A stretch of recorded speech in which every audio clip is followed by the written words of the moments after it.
क्या उनका नहीं आया, इसलिए इस आज़ादी के अमृत महोत्सव में एक निर्देश जारी किया कि अनसंग हीरोज़ को ढूंढ के निकल जाए, गुमनाम हीरोज़ लोग को। उसको मद्देनज़र रखते हुए हमारे माननीय मुख्यमंत्री जी ने हमारे स्टेट में भी एक अनसंग हीरोज़ की एक कमेटी बनाया है, जिसके रूप में हमारे माननीय उप मुख्यमंत्री श्री चौना में जी चेयरमैन है, मैं भी मेंबर हूँ, हमारे एडवाइजर CM ताई तगाक जी है, सेक्रेटरी लोग हैं, प्लस तमाम हमारी राजीव गांधी यूनिवर्सिटी जो BC है और उनकी जो हिस्ट्री डिपार्टमेंट को लेके इसको कमेटी सेटअप किया है।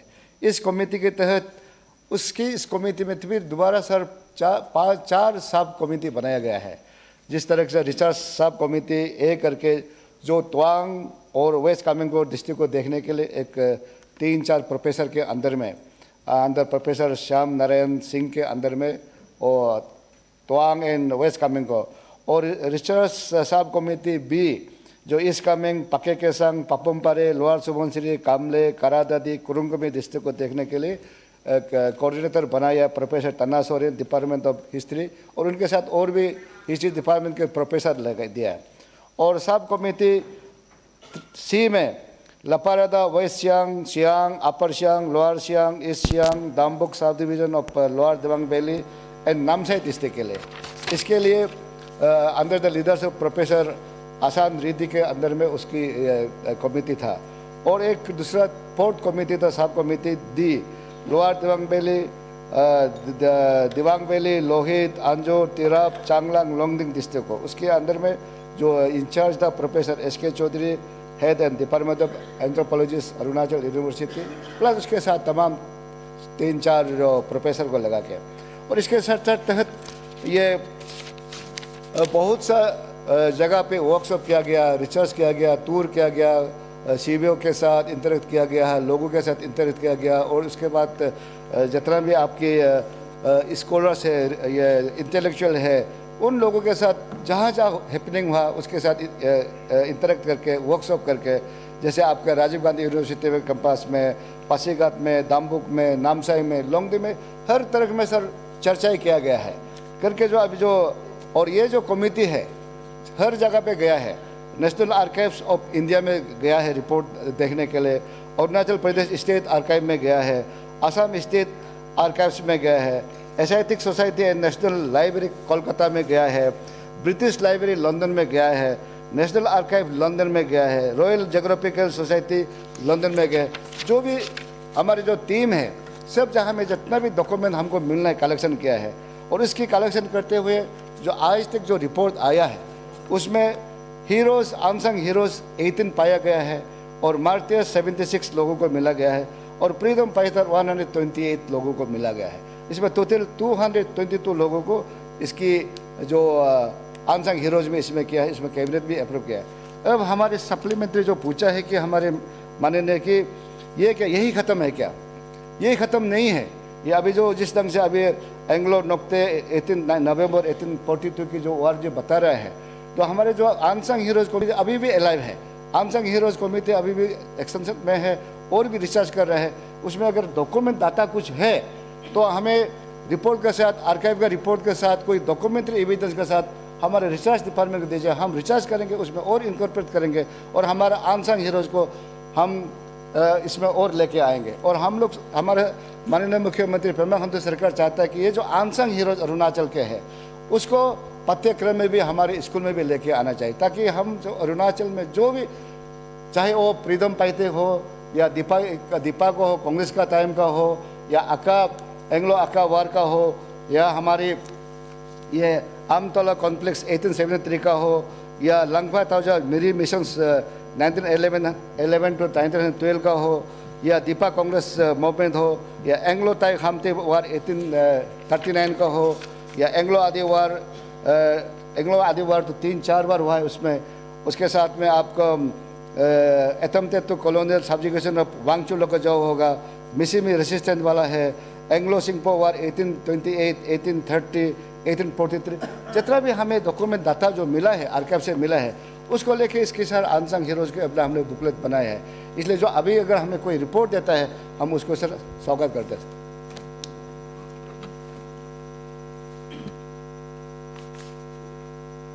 After a long interaction, I think he has come to the answer. My question was specific, my supplementary. आपसे सीख लिया ना लंबा बोलने के Oh, लिए। what the government is taking, what further steps to identify many unsung heroes who may be late buried. It should not be as Napoleon Bonaparte proclaimed, that history is a set of lies agreed upon. We have to be specific and put the facts forth. And to whom are we relying of our history? It is the British officers and the British annals and the periods who have written the concept, these unsung heroes. The legacy of the British we are continuing against the people whom we have fought. I think he had answered adequately to your questions. What is the new supplementary? My supplementary is that further study should be this thing. No, that's what it should not be a full stop to the research is unsung on. If you have something to contribute to the committee, you do with proper documentation. That's what he has said. I think the committee may have gone to London or New York or whatever it may be, but they are going for a specific purpose to study that specific the persons there, the tribe or this thing. But there are others also who should be entrusted upon. That's what he's saying. Different tribes should be entrusted upon to study their tribe. Meet the committee. I think that was quite adequate, what I believe. Thank you. Now, what is the answer? I mean, Honorable Minister. I think it was quite loud and clear. Mr. Speaker, sir, हमने तो जवाब उनका जो supplementary उसको जवाब दे दिया। हमने कहा कि हमारे जो अनसंग हीरो कमेटी अभी भी अलाइव है, अगर ऐसे कोई डॉक्यूमेंट है, कुछ रेफरेंस है, हमें दे दीजिए, उसको रिसर्च करेंगे उस डॉक्यूमेंट के साथ। और हम जो लंदन गया, ब्रिटिश में गया, तो ब्रिटिश के साथ तो हम लोग जो भी रिकॉर्ड मिला उसे जाके कलकत्ता में गया, दिल्ली में गया, आपका लंदन में गया, ताकि वो ब्रिटिश के डॉक्यूमेंट्स लेके आ रही है, जो रेफरेंस वो लेके आ रहे हैं। अगर आपके पास ऐसे कोई डॉक्यूमेंट है हमें दे दीजिए, हमारा कमेटी अभी भी अलाइव है, कमेटी करेंगे बोले sir. So next question 38, Sri Navam Tuki.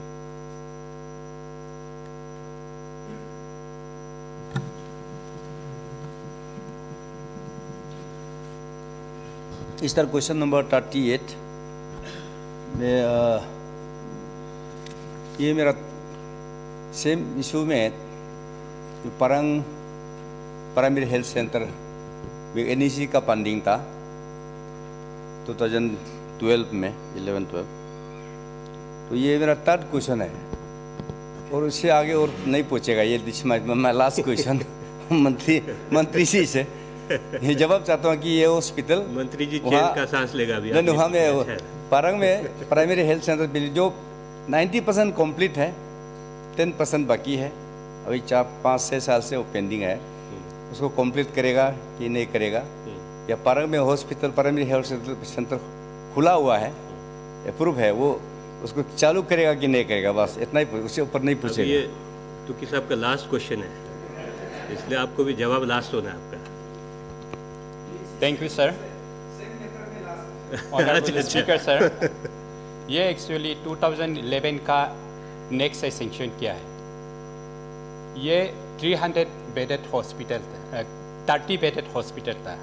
इसमें 441 लेक्स का ये फाइनेंस किया गया है, 19:10। स्टेट गवर्नमेंट का जितना शेयर था ऑलरेडी दिया है, सेंट्रल गवर्नमेंट का शेयर है 380 करोड़ 80 लेक्स का दिया है। तो उसमें सिर्फ 61 पॉइंट समथिंग लेक्स का बाकी है। तो वो कंप्लीशन उसको 2014 में होना था, 2017 तक 3 इंस्टॉलमेंट देके दिया है, तो इसलिए वो कंप्लीट नहीं हो पाया है। तो इसके बाद 2018 में ऐसे सीवेज बेसिस में उस ये को प्रोजेक्ट को नेक्स्ट से क्लोज किया है। तो इसके बाद सर ने हमको रियली पूछा है, 2-3 बार क्वेश्चन किया है। तो उनका क्वेश्चन पूछने का अनुसार मैं अपना डिपार्टमेंट का टीम भी ऑलरेडी वहाँ में परंग ये में प्लेस में भेजा है, भेज के हमारी रिपोर्ट भी आ गया। तो इसके लिए हम लोग डिस्कशन भी है, हम लोग उसको कंप्लीट होने के लिए क्या करने से हम लोग डिस्कशन किया है। वो रियली तो कंप्लीट होगा, क्योंकि इतना 90% कंप्लीट है, तो 10% के लिए कंप्लीट नहीं है कि हमारा जो एसेट है वो वेस्टेज जाएगा। तो इसके लिए हम लोग अभी डिस्कशन भी किया है, हमारा डिपार्टमेंट का टीम भी ऑलरेडी विजिट किया है। तो वो बहुत बड़ा आपने एस्टेब्लिश किया है, इंफ्रास्ट्रक्चर किया है, उसको सिर्फ मेडिकल में करना है ना, बाकी ये में करना है, उसको भी हम लोग डिस्कशन किया है।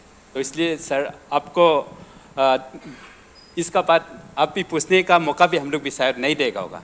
Thank you sir. अब कंप्लीट कर दीजिए। तो क्या डिस्कशन किया, थोड़ा बता दो अभी। नहीं, उसको हम लोग कैसे टेकअप करना चाहिए, वही उसको हम लोग डिस्कशन किया है। डिस्कशन का रिजल्ट बाद में मिल जाएगा। बाद में मिलेगा। हाँ, ओके। बाद में मिलेगा, ठीक है, बाद में मिलने से भी। Next third question 48 रितारिन दक्ता।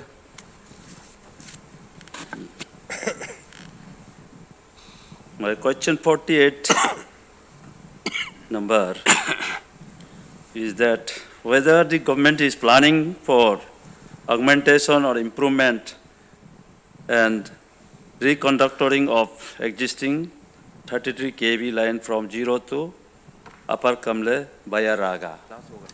As you know that power scenario of Kamle district is in pathetic condition due to dilapidated condition of existing 33 kV transmission line from Zero Daporojo via Raga. The existing 33 kV line was constructed way back in the year 1980 to evacuate power supply to Upper Subansiri district from Tago Micro Hydro Station, Yajali. Since then, no major maintenance has been done in the said line. As a result, the line material in the existing line, development puncture of insulators, meltdown of under scissoring ACSR conductors. Consequently, there is frequent breakdown of transmission line and district is experiencing irregular power supply. So in order to overcome such irregularities, a new scheme may be initiated immediately. This was my question. Thank you. नहीं, आप कुछ supplementary है आपका पूरा? हाँ, supplementary है. Question My supplementary question is that Raga is a newly created district headquarters. The district administration infrastructure has already been created, but there is no electric connection with these buildings due to non-availability of fund and no pole erection, which is to reach to the newly constructed hospital, newly constructed DC office, DC buildings, then all the administrative buildings. So whether government is planning to give fund for immediate erection of poles, etc., to connect the newly created district administration buildings. Thank you. Electrify मंत्री जी। Honorable Speaker, sir, thank you for allowing honorable member to repeat the question. The same question he has repeated. He has read out the same question. So I have a very beautiful answer for that also. I think he will be happy after hearing my answer for solution to this problem. The Zero to Upper Kamle. On the Zero to Upper Kamle via Raga transmission line, the portion from Zero to Taman, is presently fed by 33 existing dedicated express line. 33 kV existing dedicated express line, which is around 35 kilometers approximately. It is further stepped down to 11 kV at Taman and fed to Raga and Upper Kamle by 11 kV line. This portion is being upgraded to 33 kV line. This portion is being, the decision is taken to upgrade this 33 kV line under RDSS scheme and comprehensive scheme. we have already decided. Therefore, the entire transmission line from 0 to Upper Kamle is being subsequently upgraded and augmented to 33 kV under RDSS scheme and also comprehensive scheme. Besides, a proposal for construction of a 132 by 33 kV substation have been sent to Ministry of Power, Government of India, for consideration after completion of all formalities for an amount of 75 crore under National Infrastructure Pipeline. After the approval of the same, power scenario not only of the Upper Kamle but entire Upper Subansiri district, including the neighboring districts of Karadadi, will witness a sea change, which will mitigate the present power predicament faced by the people of the area. So, this one is taken under RDSS and comprehensive. So, over and above, we have sent a proposal for 132 by 33 kV substation is being sent to the Ministry Government of India under National Infrastructure Pipeline. That will mitigate the problem. Thank you, sir. The question hour is over. I have received a request from Sri Kariko Kri, Sri Wanglam Sawin, Sri Purpa Tsering, and Sri Dongru Taungju for leave of absence. I will not then leave. Now we'll take up 0-hour discussion. Sri Ninong Iring may raise the matter regarding the effects of demarcation of the interstate boundary on Dying Iring Wildlife Sanctuary. अध्यक्ष महोदय, ये जो D-ring wild life sanctuary का जो असम और अरुणाचल का बीच में वहाँ का लकीर हम खींचने जा रहे थे, इसमें हमारा जो अन्य जो हमारे एक कमेटी है जिसमें हमारा नेतृत्व हमारे ऑनरेबल स्वास्थ्य मंत्री, उनके नेतृत्व में हम इसको किए थे। लेकिन उसके पहले मैं एक पंक्ति बोलना चाहता हूँ सर। हर शाख पे उल्लू बैठा है, हर शाख पे उल्लू बैठा है, अंजामे गुलिस्ता क्या होगा, बर्बादे गुलिस्ता करने को बस एक ही उल्लू। अध्यक्ष महोदय, हमारे आदरणीय प्रधानमंत्री श्री नरेंद्र मोदी, आदरणीय गृह मंत्री श्री अमित शाह, हमारे आदरणीय मुख्यमंत्री श्री पेमा खांडू, हमारे आदरणीय मुख्यमंत्री असम हेमंत बिश्व शर्मा के जो उनके एक समझौता हुआ था, जहां उन्होंने निर्णय लिया कि अरुणाचल प्रदेश और असम के जो सीमावर्ती इलाके में जो हर बार कोई ना कोई घटना होती थी, उसको किस प्रकार से हम सुधारेंगे। बात सही है, लोग कहेंगे कि आप 70 साल में आप क्या अरुणाचल प्रदेश का क्यों, पूरा भारत या हमारे पूरा असम के सीमावर्ती इलाकों हो, चाहे वो नागालैंड हो, चाहे मेघालय हो, चाहे वो मिजोरम हो, इनके बीच में हमारा सरकार क्यों नहीं किया, हमारा जो कांग्रेस सरकार। लेकिन इस बार मैं बहुत आभार व्यक्त करना चाहूंगा आदरणीय मुख्यमंत्री जी को, हमारे पेमा खांडू जी ने, जिसमें हमारे आलो लिबांग जी को के नेतृत्व में हम सबको मेंबर बनाए और हम इसमें ज़मीनी हालतों में हम इसका मायना किए। हम आभार व्यक्त करते हैं हमारे आदि मिसिंग बाने केबांग के लोगों को भी, जिन्होंने हमको पूरा समर्थन किया। हमारे जितने बस्ती के लोगों हैं उनको भी हमने समर्थन किया। लेकिन फिर भी क्योंकि उस इलाके का मैं सर्कल ऑफिसर था, चाहे वो मेबो हो, चाहे नारी हो, चाहे रुक्सिन हो, तो जिस प्रकार से हमने अपना जमीन को त्याग देना पड़ा, हम बहुत दुखित हैं। हस्ताक्षर क्योंकि हमारे आलो लिबांग साहब बहुत व्यस्त थे, मैंने किया, मैंने उस हस्ताक्षर को किया। लेकिन फिर भी डीरिंग वाइल्ड लाइफ में हमने उसको असम के जो काउंटर पार्ट्स थे उनको भी मैंने कहा, this comes under the conservation act. ये हमारा कंजर्वेशन का आता है मिनिस्ट्री ऑफ एनवायरनमेंट फॉरेस्ट के अंदर में। ठीक है, जमीनी रेखा को हम खींचेंगे, लेकिन फिर भी आप चाहे गाली रिजर्व बोलो, आप पोबा रिजर्व बोलो या डीरिंग वाइल्ड लाइफ बोलो, इसमें हमारी ओर से तो पूरा हमारा हमारे ऑफिसर्स, हमारा फॉरेस्ट ऑफिशियल्स की निगरानी में वो रहती है। लेकिन आप असम साइड में देखिए, चाहे गाली हो, पोबा हो, चाहे डीरिंग वाइल्ड, वहां पे खास और जिस विषय पे मैं बोल रहा हूं, वहां पे उन्होंने गाय का कैटल शेड्स फुटाल रखा है, और क्योंकि वो Dibru Saikia elephant corridor D-ring wild life corridor elephant corridor से मिलता है, वहां से हाथी का आना जाना वो होता है।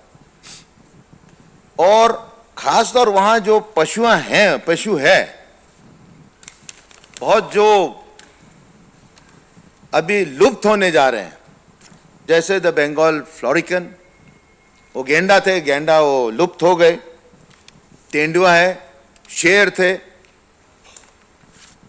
ये सब अभी वहां से एक्सटिंक्ट होने जा रहे हैं।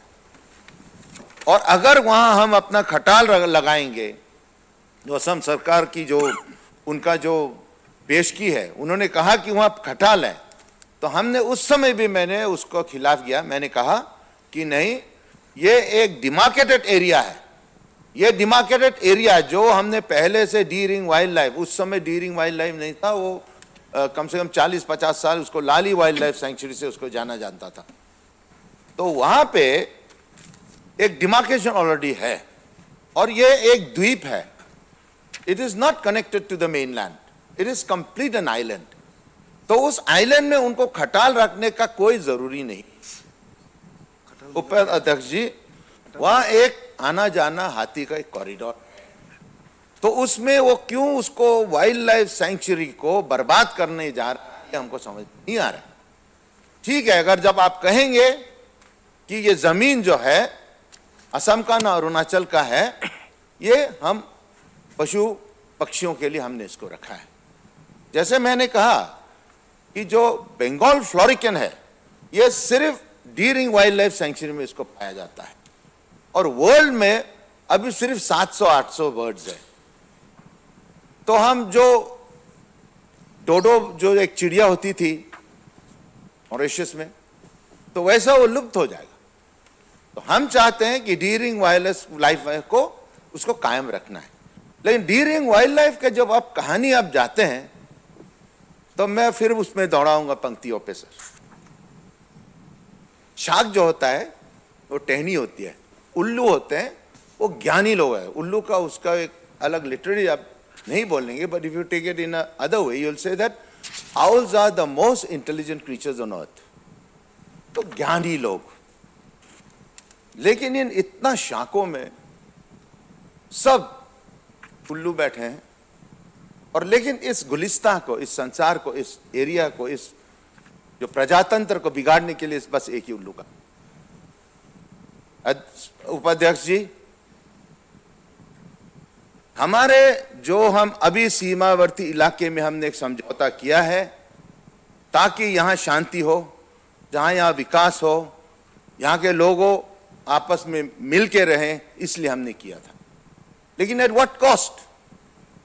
We had to lose more than 5,000 hectares starting from Serkwa, Depu, Detak, Tayang, Debung, ओयान।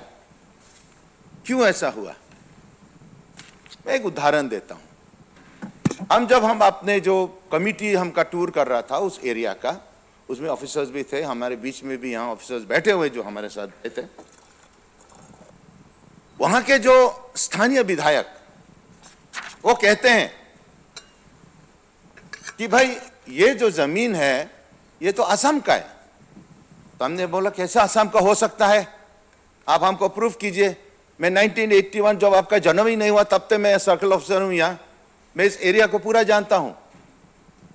तब उन्होंने कहा कि आपका बहुत लोकप्रिय नेता वहां आपका जमीन आप बेच दिया है।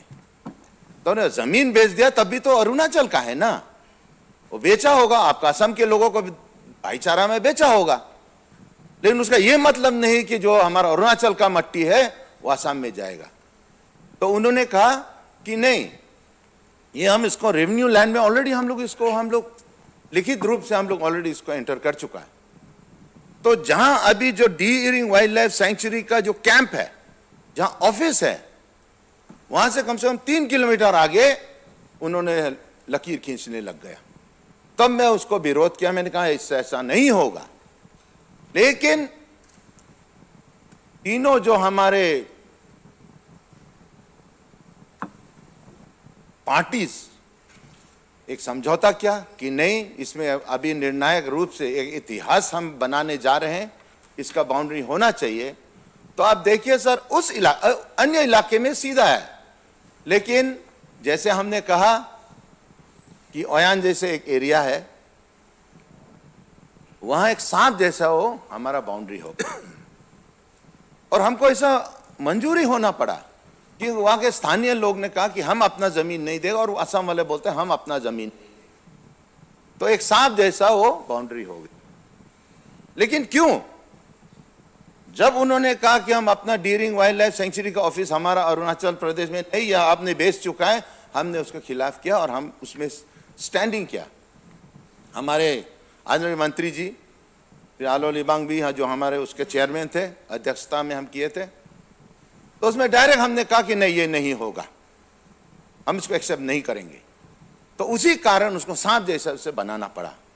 लेकिन we had to lose more than 5000 hectare sir, ये बहुत शर्म की बात है। और जब एमएलए साहब ने कहा कि आपका एक बहुत ही रिनाउंड नेता ने हमको बेचा है, मैं नाम नहीं लूंगा, इस सदन में किसी का नाम लेना वो गलत है। समझदारों के लिए इशारा काफी है, आप सब समझेंगे कौन था वो व्यक्ति। आज इस मंदिर में, प्रजातंत्र का मंदिर में, मैं कसम खाता हूं, अगर मैं होता तो मैं अपना नेतागिरी से मैं त्याग पत्र दे देता। ये बहुत शर्मनाक चीज है। डीरिंग वाइल्ड लाइफ जो मेरे स्वर्गीय पिताजी का नाम है, उनके नाम से उसका नामकरण किया था, उस जगह को आप कैसे बेच सकते हैं? उस ऑफिस को कैसे बेच सकते हैं? लेकिन हमारे आलो लिबांग साहब थे, उन्होंने नहीं माना, इसलिए उसको एक सांप जैसा हम लोग को बाउंड्री को खींचना पड़ा। लेकिन अभी भी है, चाहे वो बोरी गांव हो, पाओ गांव हो, पाइट गांव हो, सब उनका जमीन को असम वाला को देना पड़ा।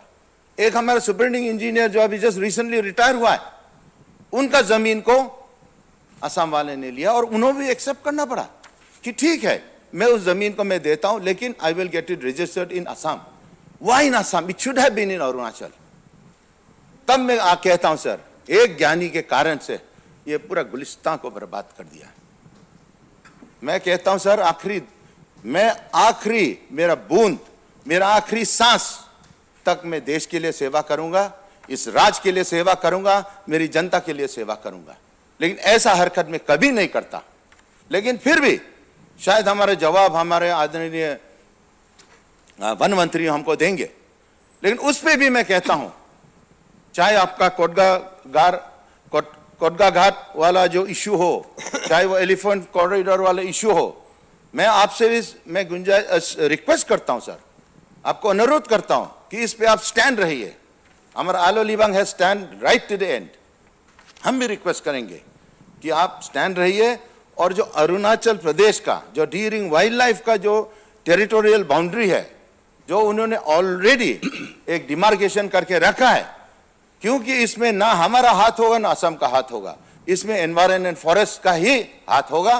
केंद्र सरकार भी इसमें, अगर आप कहेंगे कि नहीं हम इसमें नहीं मान सकेंगे, तो ऐसा ना हो कि हमको उच्चतम न्यायालय तक जाना पड़े, और फिर हमारा जो पहले अरुणाचल में जहां हमारा टिम्बर पूरा हमारा बैन हो गया था, वैसे एक समय ना आए। तो हम तो कहते हैं सर, हमारा यहां बहुत दुखित से मैं कह रहा हूं कि हमको तो अपनों ने लूटा, गैरों में क्या दम था, मेरी कश्ती वहीं डूबी जब पानी सबसे कम था। सर, हमारे अपने लोग ने हमको बेचा है, हम अपने लोग ने हमको ये सिचुएशन में लाया है। वो हमारा आलो लिबांग साहब जानते हैं, और कौन ने बेचा है इसका आप लोग डिसीजन लीजिए। मैं तो बस आपके सामने इसको रखा है। धन्यवाद। Now, the Honorable Minister of Forest and Environment may make a statement on the matter raised by the Honorable. Honorable Deputy Speaker Sir, Sir. क्योंकि ये जो डिस्कशन अभी 0 आवर डिस्कशन के रूप में ऑनरेबल मेंबर श्री निनोंग इरिंग साहब ने जो लेके आया है, इसमें क्योंकि फॉरेस्ट का भी मैटर यहाँ पे जिक्र किया गया है और साथ साथ जो कार्य अभी जो चल रहा है inter state boundary in between Assam and Arunachal के बारे में भी इसमें जिक्र किया है, तो I think reply the discussion. Okay, sir. Honourable deputy speaker साहब, जो मैटर जो यहाँ पे 0 आवर में जो लेके आया है, the effect of demarcation of the inter state boundary on Daying Ering wildlife sanctuary. Daying Ering wildlife sanctuary के बारे में ऑनरेबल मेंबर श्री निनोंग इरिंग साहब ने बहुत डिटेली हम लोगों को बताया। Daying Ering wildlife sanctuary का जो पुराना जो नाम था, that's known as Lali wildlife sanctuary, जिसको फिर बाद में रीनेम किया गया है। और लाली वाइल्ड लाइफ सेंचुरी जो है वो one of the oldest wild life sanctuary है अरुणाचल प्रदेश में। और स्वर्गीय हमारा जो डाइंग इरिंग साहब का जो कंट्रीब्यूशन है स्टेट के लिए, उसको देखते हुए उनको ऑनर करते हुए 1986 में इसको लेट डाइंग इरिंग साहब का नाम पे उसको रीनेम किया गया है। तो अभी जो मैटर जो अभी यहाँ आज 0 आवर डिस्कशन में जो उभर के आया है, इसका हिस्ट्री आप सब लोग जानते हैं कि जो अरुणाचल और असम के बीच में जो बाउंड्री का जो इशू है वो काफ़ी सालों से चल के आया है। और ये मैटर जो फिलहाल तो ऑनरेबल सुप्रीम कोर्ट में वो पेंडिंग है वहाँ पे। तो बहुत लंबा समय से इस मैटर में कोई आगे बढ़ने का जो है वो रास्ता दिखाई नहीं मिला। तो माननीय प्रधानमंत्री जी का ये हमेशा उनका एक संकल्प रहा है, उनका एक कोशिश रहा है, नॉर्थ ईस्ट में चाहे जितने भी जो पुराना वेक्स इशू है उसको हम लोगों को एक सोल्यूशन में लेके आना होगा। अब जिस प्रकार में नॉर्थ ईस्ट में जो इंसर्जेंसी है वो लगभग पूरा ना के बराबर है आज के दिन, जो सदियों से नॉर्थ ईस्ट को एक पकड़ के जो रखा था। और साथ ही साथ नॉर्थ ईस्ट में एक समस्या जो है वो इंटर स्टेट खास करके असम के साथ में बाउंड्री डिस्प्यूट्स काफ़ी है। ऑनरेबल मेंबर श्री निनोंग इरिंग साहब ने भी यहाँ पे मेंशन किया, असम के साथ में जो बाउंड्री डिस्प्यूट है मेघालय का साथ में है, नागालैंड का साथ में है, मिजोरम के साथ में है और अरुणाचल प्रदेश का साथ में भी है। तो इसका जो लॉन्ग पेंडिंग इश्यूज़ को देखते हुए भारत सरकार ने ये सजेशन दिया है कि इसको अभी आप लोग बैठ के आप लोगों को सोल्यूशन करना होगा। अभी कोर्ट कचहरी में रखेंगे तो वैसे भी इतना साल हो गया और कितना साल अभी तान के जाएंगे, इसका तो टाइमलाइन दे नहीं पाएगा। तो इससे अच्छा तो एक कोशिश किया जाए कि अक्रॉस द टेबल में बैठकर लोगों का भी जो व्यूज़ है उसको सुन के एक सोल्यूशन में लेके आना है। तो असम अरुणाचल का जो बाउंड्री मैटर में आप सबको पता है कि 2017 में ऑनरेबल सुप्रीम कोर्ट ने एक लोकल कमीशन बैठाया। तो लोकल कमीशन रिपोर्ट का मुताबिक अरुणाचल सरकार ने 2015 में उसको एक्सेप्ट कर लिया रिपोर्ट को, मगर असम गवर्नमेंट असम गवर्नमेंट उसको चैलेंज करके ऑनरेबल सुप्रीम कोर्ट में चला गया। तो अभी जब से हमारा जो नया मुख्यमंत्री श्री हेमंत बिश्व शर्मा जब मुख्यमंत्री बना, तो honourable union home minister Shri Amit Shah ji का साथ में हम तीनों का वहाँ पे मीटिंग हुआ और ऑनरेबल यूनियन होम मिनिस्टर ने अपील किया असम गवर्नमेंट को भी कि आप लोगों को भी अभी जो रिकमेंडेशन जो लोकल कमीशन ने जो रखा है और अरुणाचल सरकार ने वे बैक इन 2015 में उसको जो एक्सेप्ट किया है, अकॉर्डिंगली आप लोग भी उसको एक्सेप्ट करके राउंड में जाके आप लोग अभी बाउंड्री डिमार्केशन करना ज़रूरी है। So I think we must thank honourable chief minister Assam doctor Himanta Biswa Sarma, जिनका मतलब प्रोएक्टिवनेस से अभी काफ़ी कोऑपरेशन हम लोगों को मिला है। उसका चलते सीरीज ऑफ मीटिंग हुआ है, असम में भी काफ़ी बार हुआ है, बट द अल्टीमेट मीटिंग जो हुआ है it was the Namsai declaration, जहाँ पे हम लोग ने एग्रीमेंट में ये हम लोग ने ब्रॉडली एक्सेप्ट किया कि बेस्ड ऑन द 2007 जो रिकमेंडेशन का मुताबिक ग्राउंड में हम लोग एक्सरसाइज करेंगे and accordingly around 12 regional committees, Assam और अरुणाचल का 12 कमिटी और असम का भी अपना काउंटर पार्ट में 12 कमिटीज़ लोग कंसर्न MLAs हो गया, वहाँ के जो CBOs हो गया, उनको मेंबर रखते हुए मीटिंग करके ग्राउंड में जाके डिमार्केशन का काम जो है वो शुरू करेगा। तो जितने भी जो 12 कमिटीज़ है काफ़ी बार मीटिंग हुआ है, और ख़ास करके इस एरिया जो Daying Ering wildlife sanctuary जो रिजर्व पड़ता है वहाँ में अभी तक 3 बार मीटिंग हो चुका है। एक बार ये मीटिंग हुआ था धेमाजी में 4 सितंबर में, और सेकेंड टाइम जो मीटिंग हुआ 10 जनवरी 2023 ईटानगर में, और लास्ट जो मीटिंग हुआ है 23 जनवरी 2023 एट गुवाहाटी। तो जितने भी जो रीजनल कमेटी का जैसे इस राज्य की ओर से हमारा ऑनरेबल हेल्थ मिनिस्टर आलोलिवांग साहब उसको चेयर करते हैं, और ऑनरेबल मेंबर श्री निनोंग इरिंग जी भी इस कमेटी का मेंबर भी है। तो इन सारा एरिया जो इनका जुरिसडिक्शन में पड़ता है उसका पूरा डिटेली डिस्कशन हुआ है। अभी डिस्कशन हो के हमारे पास यहाँ पे माइनस ऑफ द मीटिंग जो 3 पर जो बैठा गया है इसका यहाँ पे आ गया है। तो मैं चेक कर रहा था कि अपना निनोंग इरिंग साहब आपका भी यहाँ पे सिग्नेचर है, यहाँ पे सिग्नेचर है। तो मैं ऑनरेबल हाउस को ये इंफॉर्मेशन देना चाहेगा ऑनरेबल डिप्टी स्पीकर आपके माध्यम से कि अभी हमारा जो 12 जो रीजनल कमिटीज़ और असम के जो काउंटर 12 जो रीजनल कमिटीज़ है इनका जो भी रिकमेंडेशंस है अभी हमारे पास में आ गया है। और बहुत जल्दी अभी क्योंकि असम में भी बजट सेशन होना है, तो असम का बजट सेशन के बाद में मैं फिर यहाँ से डेलीगेशन लेके असम में जाऊँगा। लेकिन जाने से पहले हर एक रीजनल कमेटी का साथ में दोबारा मैं यहाँ पे बैठूँगा, बैठ के ताकि जो रिपोर्ट के मुताबिक जो यहाँ पे रिकमेंडेशन किया है उसको किस हद तक है मैं अपना इंटरनल एक्सरसाइज भी मैं करके जाऊँगा। तो जो कंसर्न जो आपने यहाँ पे रेज किया है और आपने जो कहा कि वहाँ पे जो लकीर जो खींचा है थोड़ा सा टेढ़ा मेढ़ा होके गया है बोल के जो बताया, आई डोंट नो इस चीज़ का यहाँ पे रिपोर्ट में पूरा डिटेल रिपोर्ट पढ़ा नहीं, इस रिपोर्ट में कैसे रिफ्लेक्ट किया गया है हमको अभी तक जानकारी नहीं है। मगर जैसे मैंने बोला है कि मैं आसाम जाने से पहले हर एक रीजनल कमेटी का साथ में एक फाइनल सिटिंग मैं करके जाऊँगा, एक क्लैरिटी के साथ मैं वहाँ पर जाऊँगा। और दोनों चाहे आसाम गवर्नमेंट हो या अरुणाचल सरकार हो, देखिए दोनों जहाँ में पब्लिक है तो दोनों अपना ही जनता लोग है, तो जनता को हम लोग नाराज़गी हम लोग कर नहीं सकता है। तो पब्लिक का कॉन्फिडेंस भी हम लोगों को लेना होगा। एंड आई डू बिलीव कि जितने भी जो रीजनल कमिटीज़ चाहे आसाम को हो या अपना अरुणाचल का हो, जो भी रिकमेंडेशंस किया है कि पब्लिक का भी जो वॉइसेस को भी यहाँ पे रिकॉर्डेड करके ही भेजा होगा।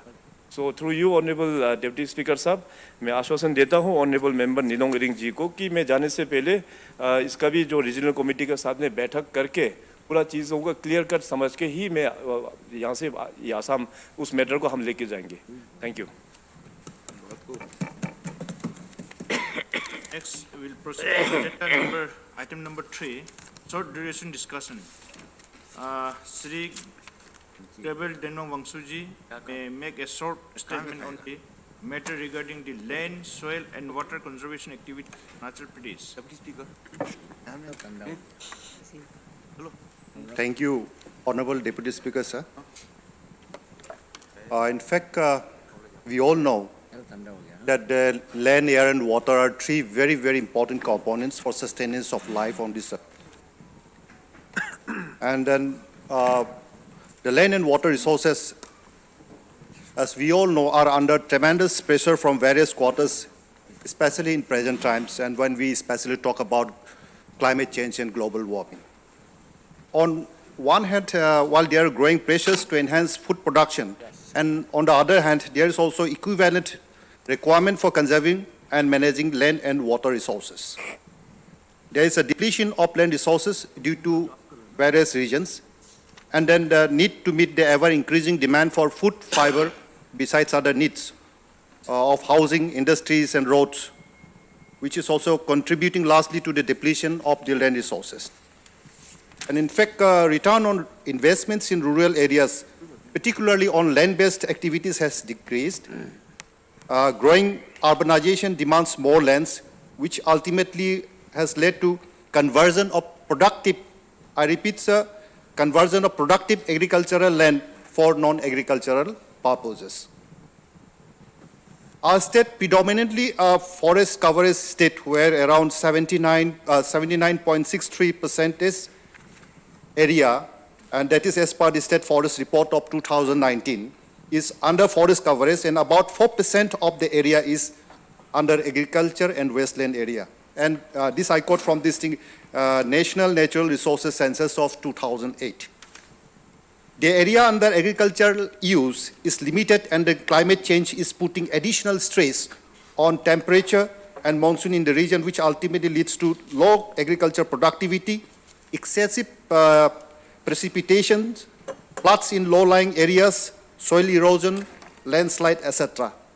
And in order to boost the state agricultural production, climate change and environmental aspects cannot be set aside while planning for any soil and water conservation program.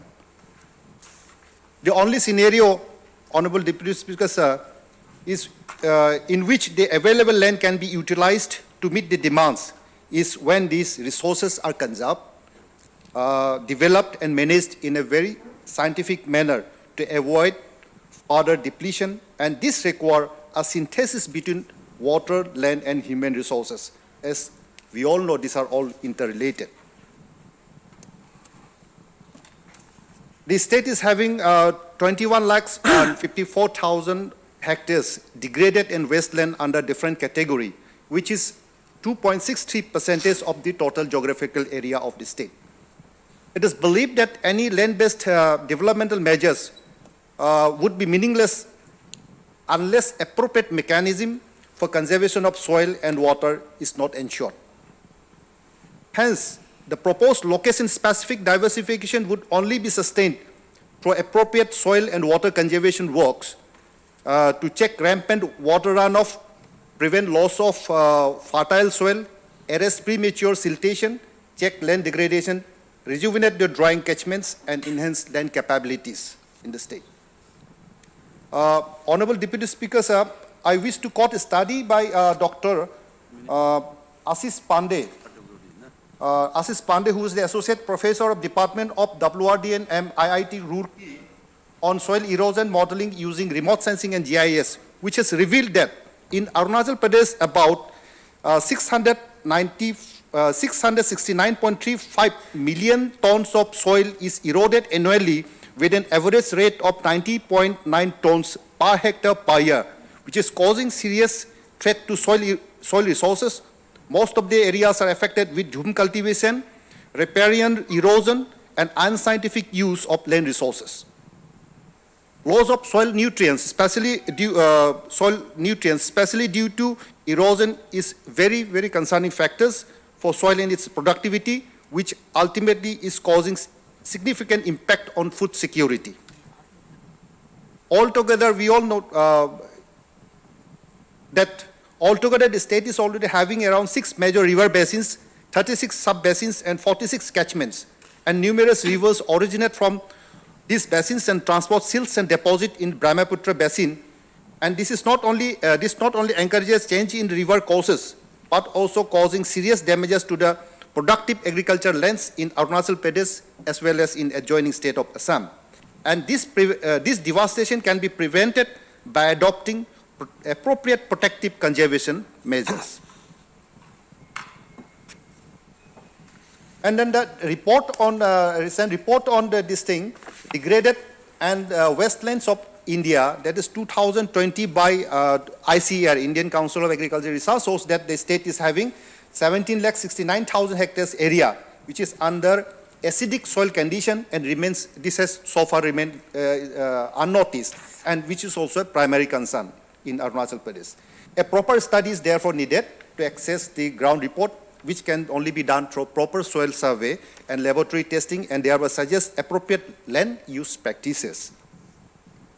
So the effects of climate change is also being observed as melting of glacier in Tibet plateau has been steadily fast and furious in recent times. And this we are observing because this can be observed from the report that we are gathering from the State Remote Sensing Center in Arunachal Pradesh.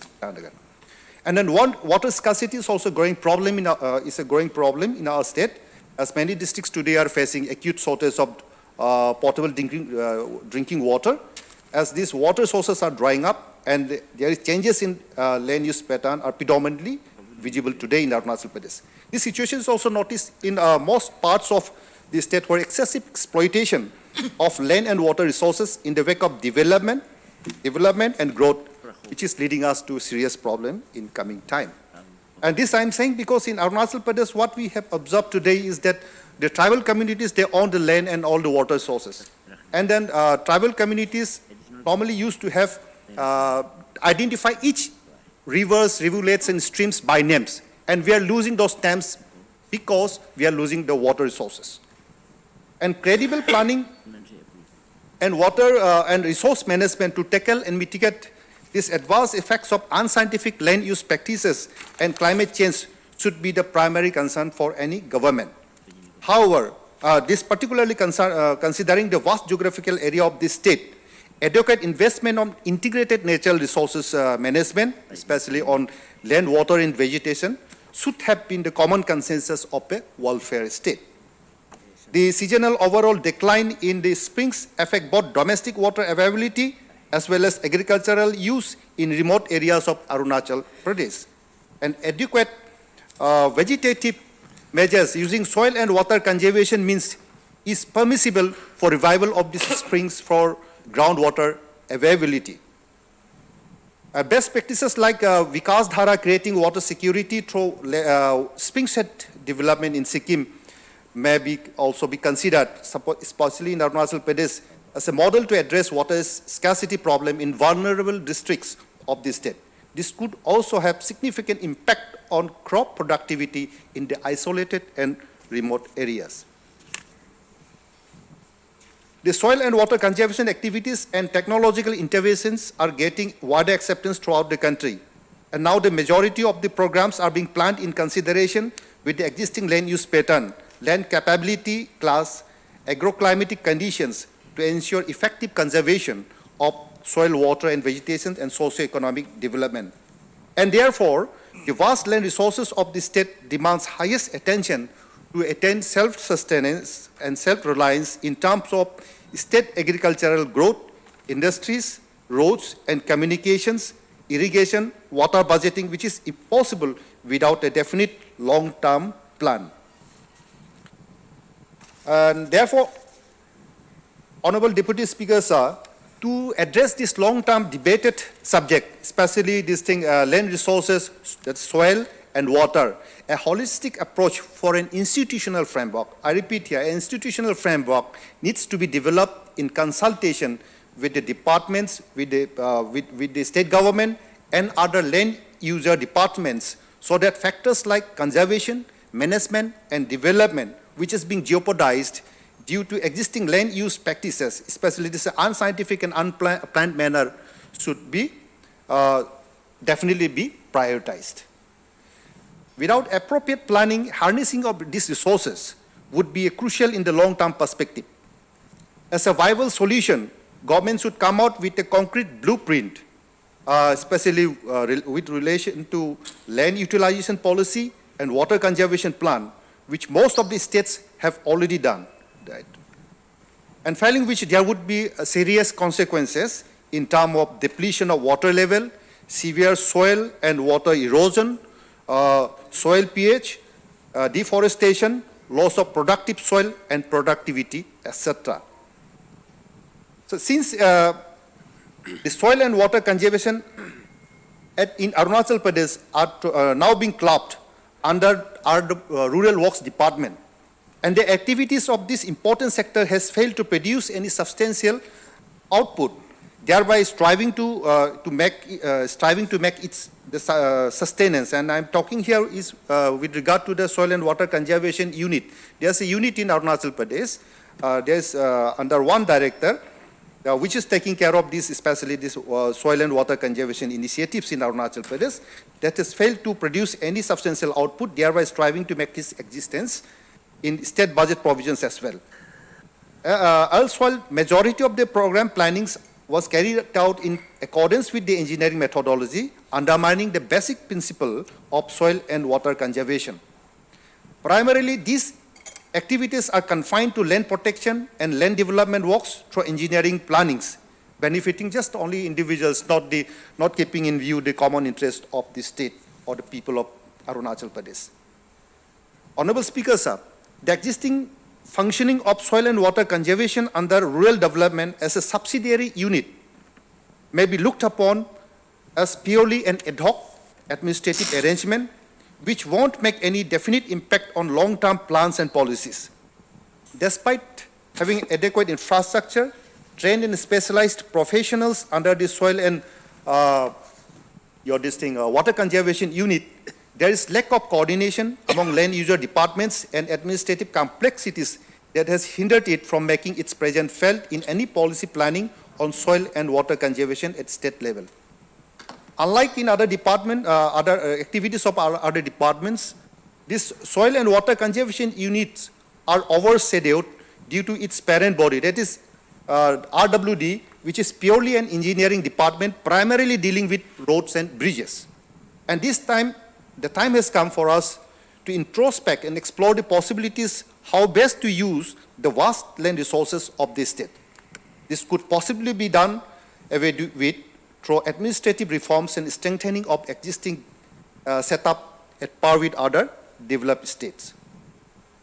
So, as land is a state subject and the onus lies with the state government for its scientific management and sustainable use, the haphazard and unplanned land use practices by various stakeholders, especially the land departments, the farmers, the beneficiaries, in a fragmented manner for decades, have been posing serious threat and accelerating land degradation and diversion of agricultural land for non-agricultural activities. No serious attempts have so far been made to address this crucial issues of this crucial subject, land and water resources in Arunachal Pradesh, unlike most of the states of the country, where dedicated departments with various nomenclature exist, especially for conservation, development, and management of the resources, especially the soil and water. The increasing significance of soil and water conservation and land development works prompted most of the state government, it's long back, decades back, to constitute different departments of different nomenclatures. Here I would like to inform you that unlike in our state, different states have already constituted their own department called Soil and Water Conservation. For example, in Meghalaya, in Assam also we have already Soil and Water Conservation Department, Nagaland's Department of Soil and Water Conservation, and even supposing one of the largest states of India, in Uttar Pradesh we already have Uttar Pradesh Bhumi Sudhar Nigam. Then in Rajasthan we have the Department of Watershed and Soil Conservation. And therefore, the mandate of Soil and Water Conservation Department is very appropriate and applicable in our state, that would be the custodian for all soil and water conservation program planning in a universally accepted principle. And therefore, at this juncture, interventions like soil conservation, water conservation, land development, soil survey and investigation, land reclamation, land protection, wasteland development, spring-set development, catchment area treatment may be taken up more vigorously.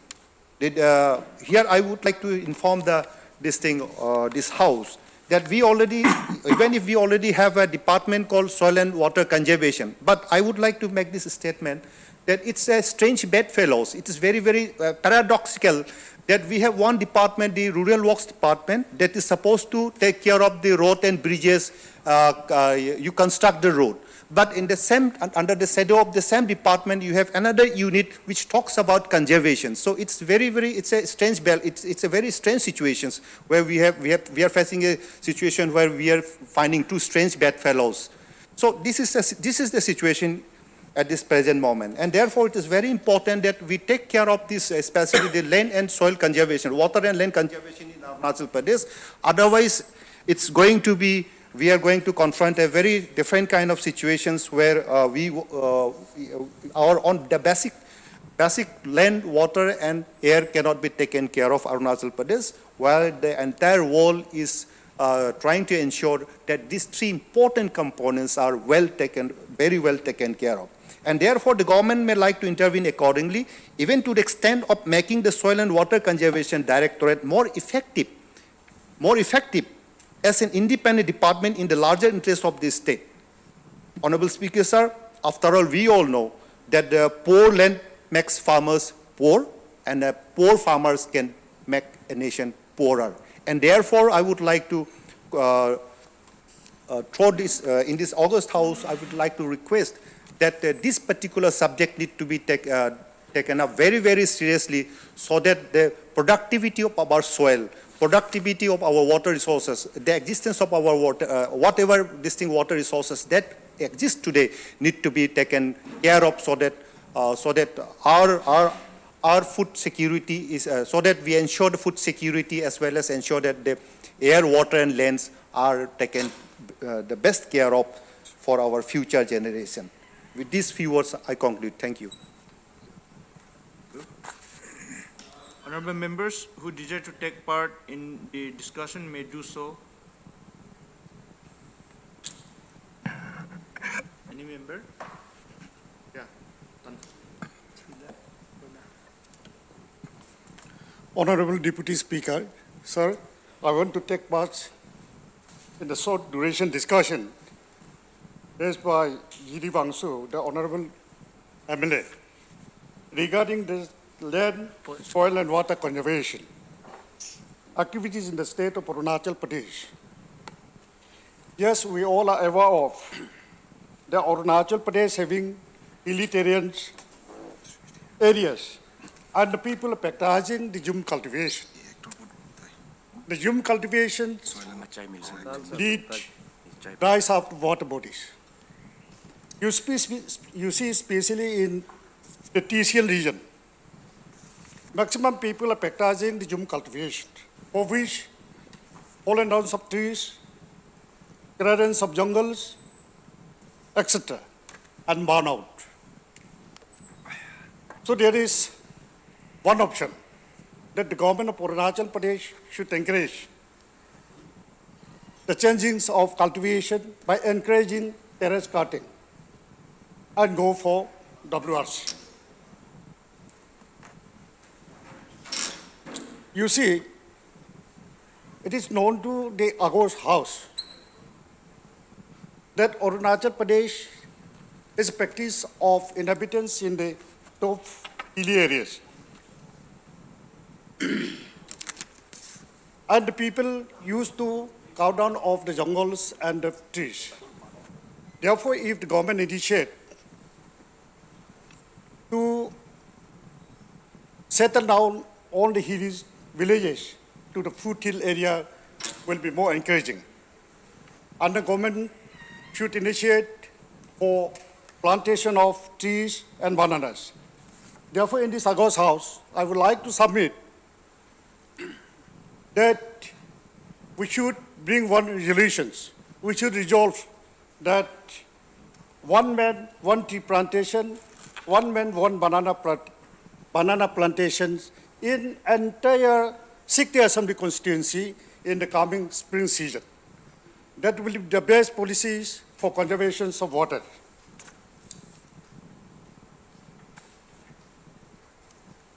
And if we give one fund provision for preservation of catchment area, I'm sure Arunachal have having their own individual land holders to compensate the landholders as well as for plantation of trees. If we give some fund provision in this budget 2023-24 budget provision, that for preservation of the catchment area and the plantation of trees and bananas in the hilly areas for conservation of water will be the most specific, and that will play a vital role for the better interest of Arunachal Pradesh. Now we have seen that in entire part of Arunachal, maximum district headquarters are in shortage of drinking water. The natural resources, the natural source of the waters had been dry up because the people used to go for jhum cultivation. Therefore, it is my suggestion that the water conservation is more important, for which, in view of the need of the water conservation, I would like to appeal to the Agos House to keep the fund provision in 2023-24 financial year budget for the larger interest of the people of Arunachal Pradesh. Thank you.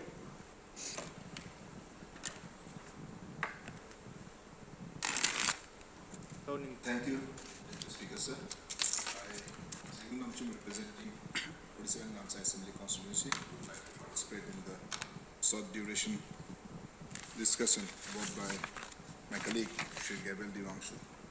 It's related to land, soil and water conservation activities in Arunachal Pradesh.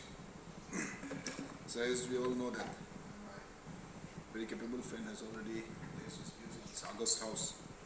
Preservation of land for future generation, protection of food and water supply, purification of our air, providing wildlife habitat, strengthening our community is the mantra of our government.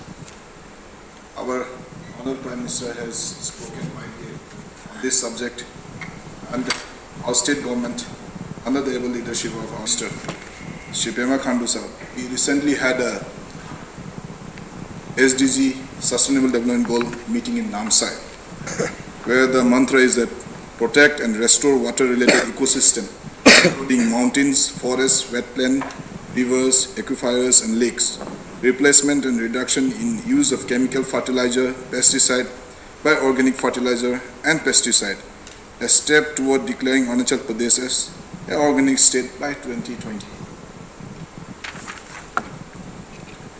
So when we talk about Mother Earth, when we talk about our environment, when we talk about the rivers, the mountains, it is really a very sorry state to see. When we see the news in BBC, CNN, across the world, because of global warming, the wildfires, the earthquakes, the natural calamities, it's all man-made. As my friend Gabriel Saab has already said that the conservation of land, soil and water, particularly related to our state, Arunachal Pradesh, is very important.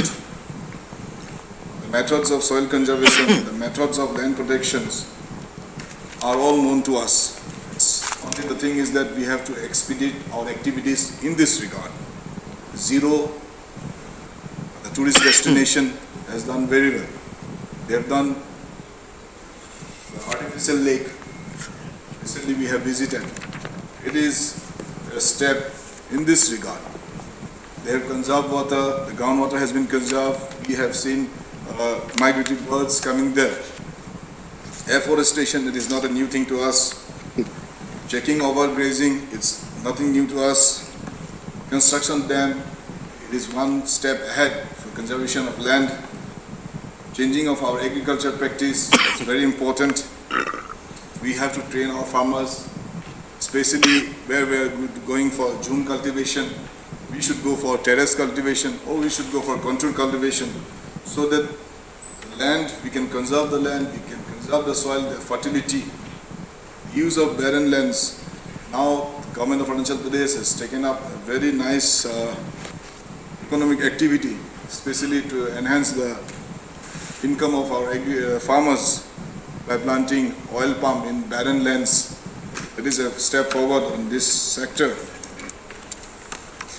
So recently, I had a few months, last year I think I had the opportunity to accompany our Honorable PhD Minister Sri Wankila Wangji to Bangalore, where we had a conference on water conservation organized by Integrated Mountain Initiative. Host of countries, host of big professors, they came, and then we had a dialogue on this also, like how to conserve water, especially Arunachal being a state, like we have various kind of climatic zone, alpine, say, temperate, tropical, subtropical, and then we have the mid-hills. With the population expansion and urbanization, and the migration of most of the population from the village areas to the urban areas like say Itanagar, Pasighar, Ramsai, or Changlang. And the consumerist culture of water is increasingly become scarce.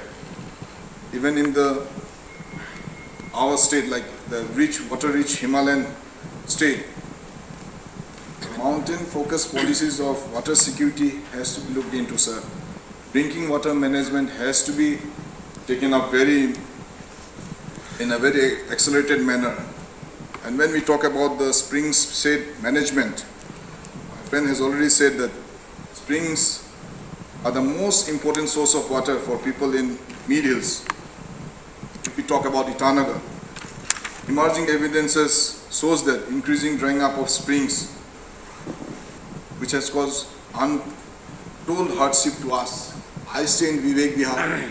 Come winter, we have shortage of water in our colony. This is just an example, sir. So now, I won't be going too much in depth into this.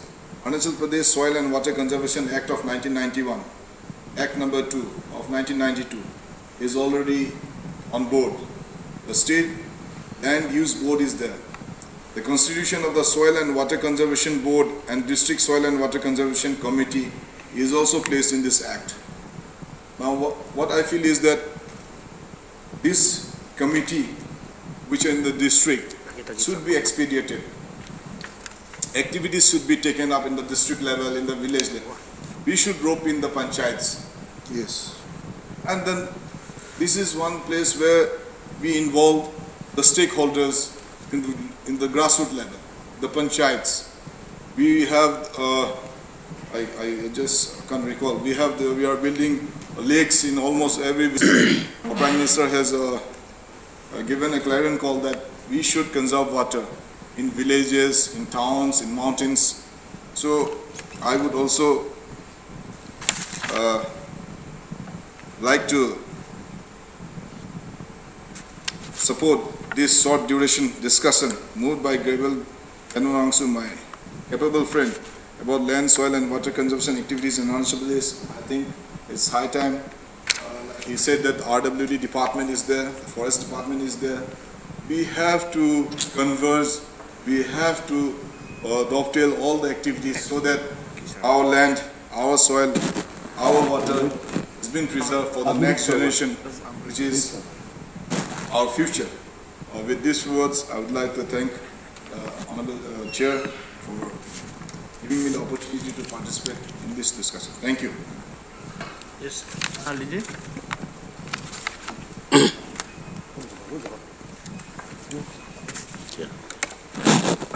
ये मैं ताना हाली 14 डोईमुख का MLA होने के नाते मैं ये गैब्रियल डी वांगसू जो शॉर्ट ड्यूरेशन डिस्कस को ये सदन में लाया गया है, इसको मैं सपोर्ट करते हुए साथ साथ में मैं हमारा सरकार और हमारा जो पब्लिक को मैं एक सुझाव देना चाहता हूं कि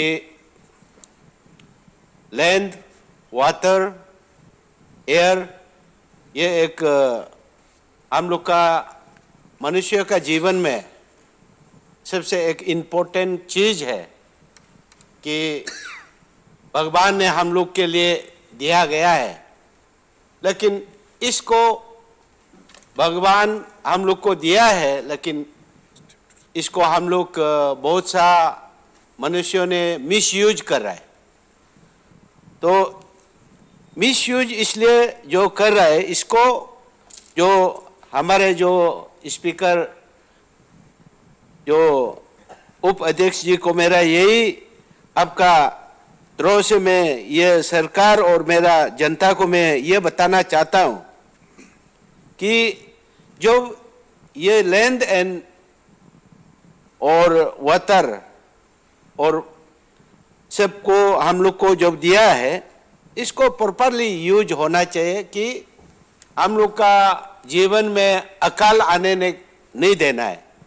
इसको जब हम लोग मिसयूज करेगा, हर तरह का अकाल आएगा। जैसे कि हम लोग सब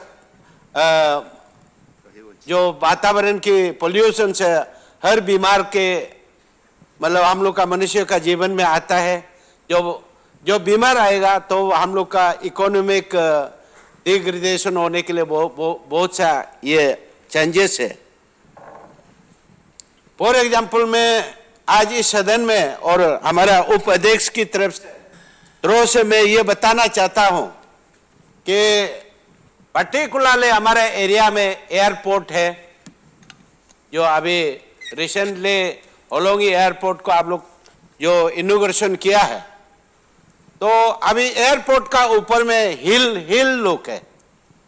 तो हिल लुक का बारे में हम लोग को अभी फॉर एग्जाम्पल मैं चिंता करता हूं कि ये हिल को यदि काट दिया जाए, इसको लैंड पोल्यूशन हम लोग करने शुरू करेगा, तो इसका लैंड जो सिलते हो करके हम लोग का एयरपोर्ट में पूरा आ जाएगा। तो उसको हम लोग कैसे प्रिजर्व करना है, मेरा यही एक जो हम लोग का अपना सुविधा के लिए जो हम बनाया है, तो उसको हम लोग कैसे प्रिजर्व करना है, उसको हम लोग का सरकार सोचने से अच्छा होगा। और इसके साथ साथ में आप लोग सब मालूम होता होगा कि सारा ईटानगर को हमारे पामा रिवर से आप लोग को पानी सप्लाई देता है।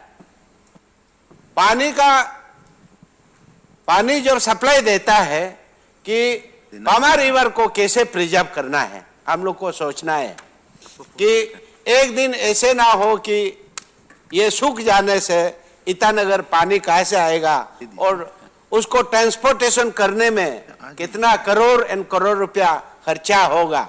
उसके लिए हम लोग जो सरकार उसका बारे में सोचने से अच्छा होगा, क्योंकि पामा जो रिवर है हमारा एरिया में पड़ता है और उसका पानी को आप लोग सारे जो ईटानगर के वासी और ईटानगर का जितना कर्मचारी सरकार का जो लोग भी उसको पीता है, तो इसको हम लोग कैसे प्रिजर्व करना है और इस बेसन को कैसे हम लोग प्रोटेक्शन देना है, और उस इलाका का जो आदमी के लिए भी हम लोग सोचना पड़ेगा, जो जिस इलाका में जहाँ से आप लोग पानी पी रहा है उसके लिए भी हम लोग सोचना है कि इसको किस तरीका से उन लोगों को भी कैसे कुछ फैसिलिटी दिया जाएगा या उसको प्रिजर्वेशन में उन लोग को कैसे पब्लिक को यूज किया जाएगा, उसके लिए हम लोग सोचने से अच्छा है।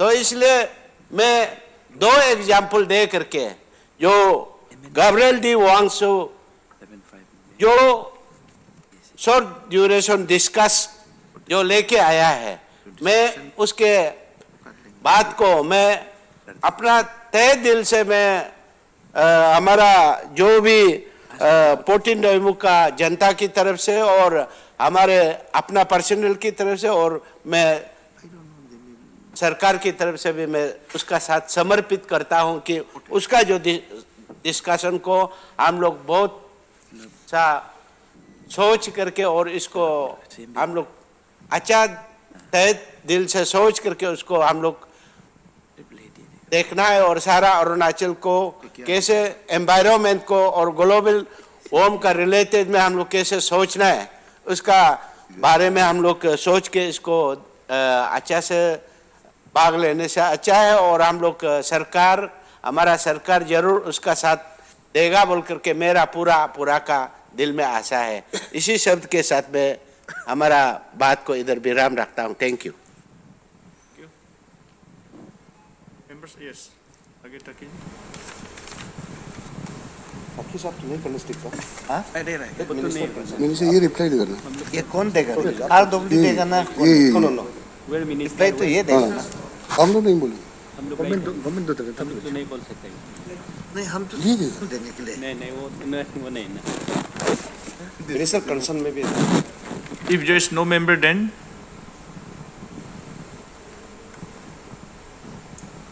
मिनिस्टर कंसर्न Shri नहीं Mama Natung, no Honorable Ministers of Water Resource may reply. RWD sir, RWA. Honorable Deputy Speaker, sir. speak permit It is under RWD. Conservation So I'll make reply. Speaker साहब, resources का confusion हो रहा होगा house में, लेकिन मेरा इसमें एक चीज़ वेरी क्लियर है, क्योंकि मैंने ये टेक्निकल था ज़्यादा, तो मैंने इस पे, क्योंकि हम अरुणाचल प्रदेश में हमारा लैंड वाटर रिसोर्सेज पे क्या प्रॉब्लम होने वाला है और क्या प्रॉब्लम हुआ है, मैं उसका उजागर मैंने किया। लेकिन अब इशू ये है कि ये क्योंकि ये वेरी वेरी इंपॉर्टेंट सब्जेक्ट है, तो लिहाजा हमारा ऑलरेडी अरुणाचल प्रदेश में ऑलरेडी एक यूनिट बना के रखा है, वो RWD department. Let me be very very specific here. Then दूसरी बात ये है कि RWD का जन्म कैसे हुआ है। RWD का जन्म वो नेफा समय में वो एक एक्चुअली एक कृषि विभाग था, एक एग्रीकल्चर डिपार्टमेंट था।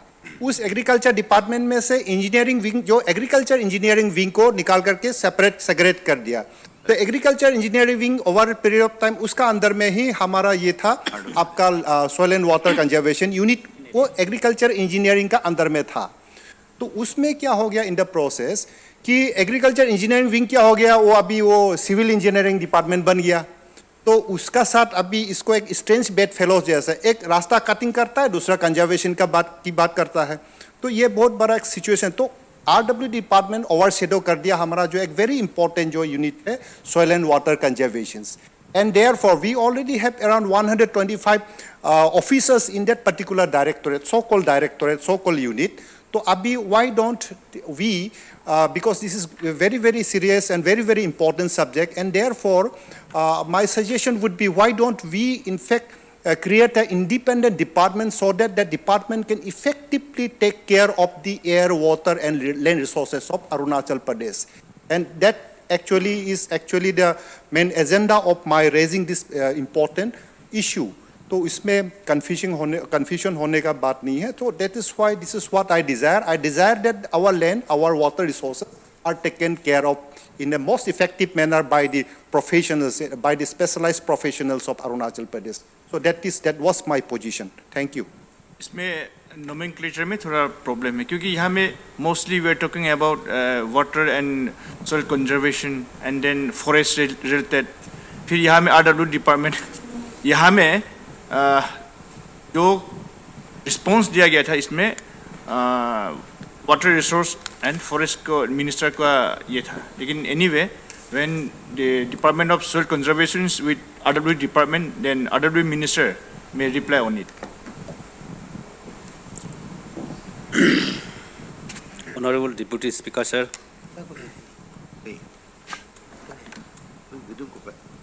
ये short duration discussion हमारा कैप्टन डी वंशु ने लाया है, उसको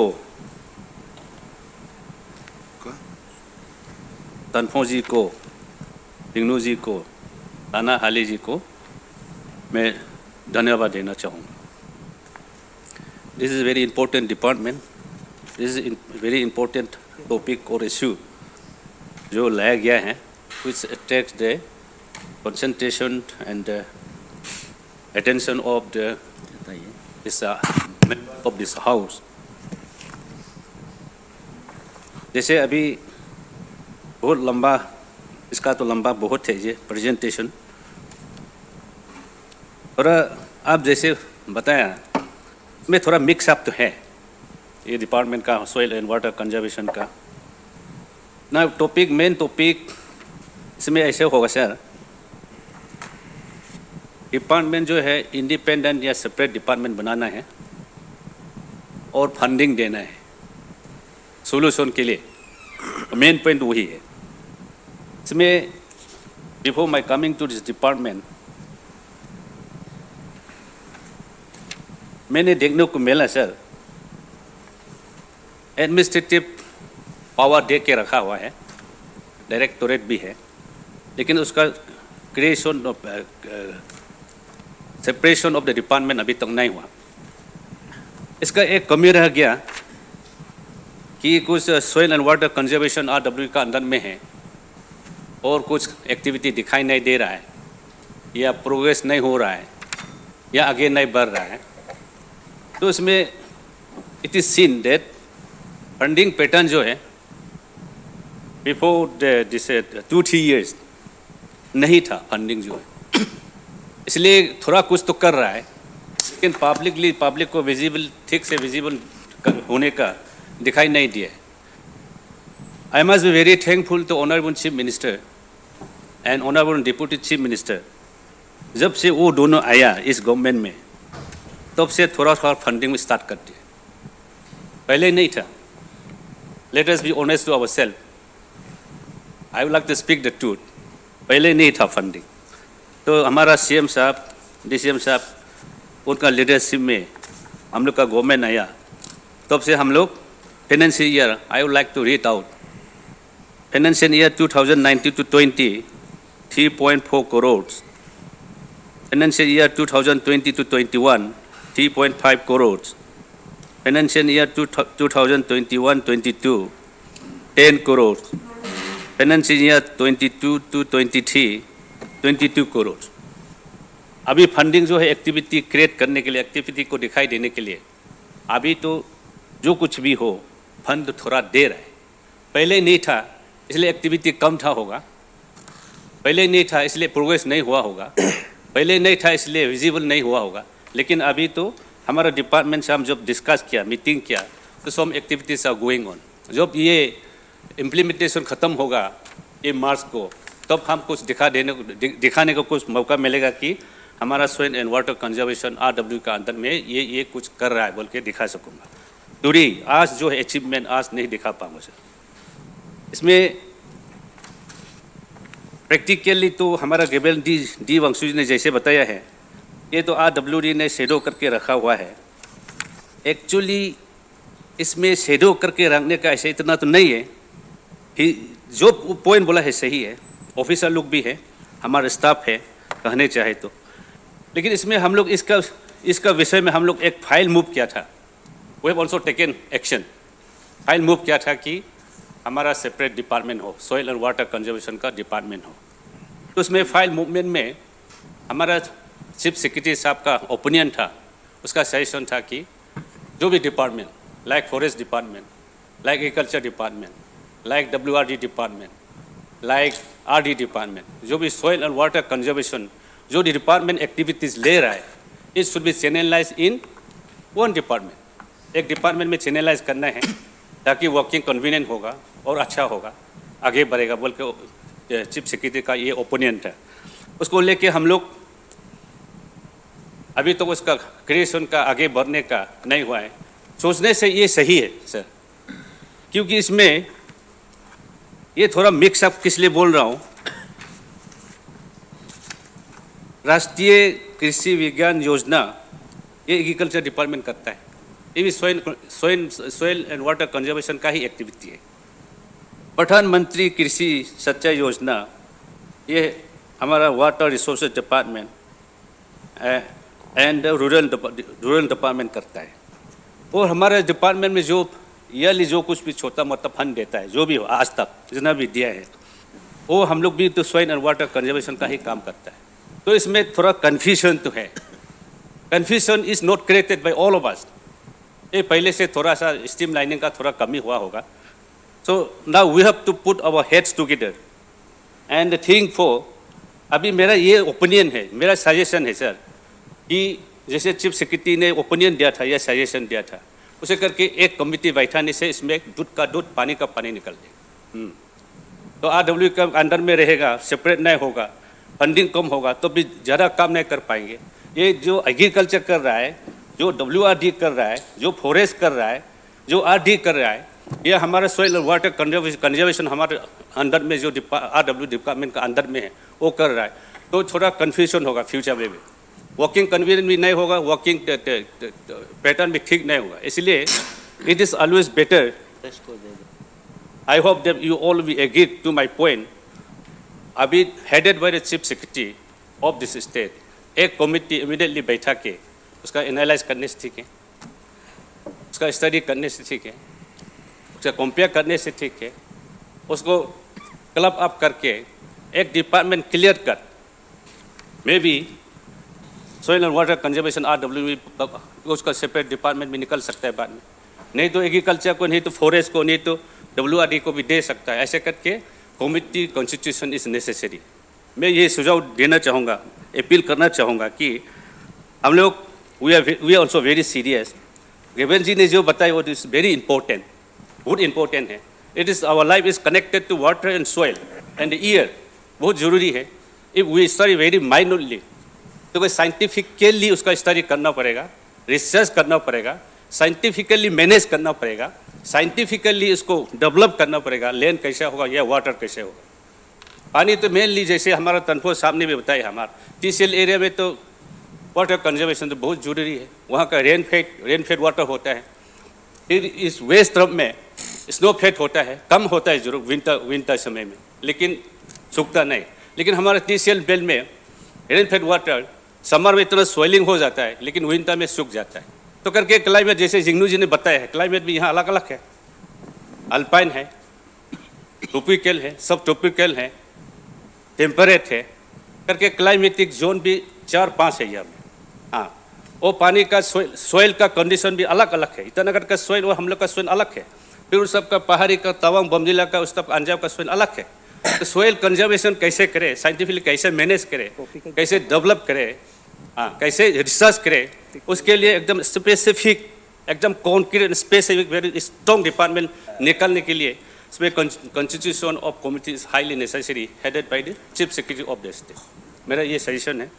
आई am very thankful that this you have brought this issue, this very important issue which is related to our daily life लाया है। इसके लिए आपको आप सबको धन्यवाद देता हूँ और कमिटी कंस्टिट्यूट करने के लिए मेरा तरफ से ये proposal. Honorable Minister, sir, can you give specific, data of that staff who are holding this soil conservation, and what is their exactly activity doing till now?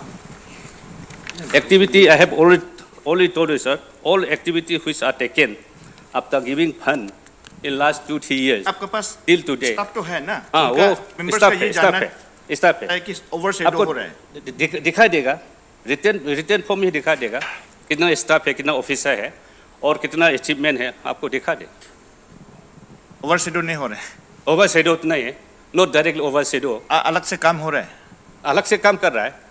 Funding का मैं जैसे बताया, फंडिंग पहले फंडिंग नहीं था, लेकिन आज हमारा honourable chief minister, honourable deputy chief minister दोनों ने कुछ फंड 2-3 साल में दिया गया है, उसे कुछ काम कर रहा है। मेरा कहने का ये मतलब।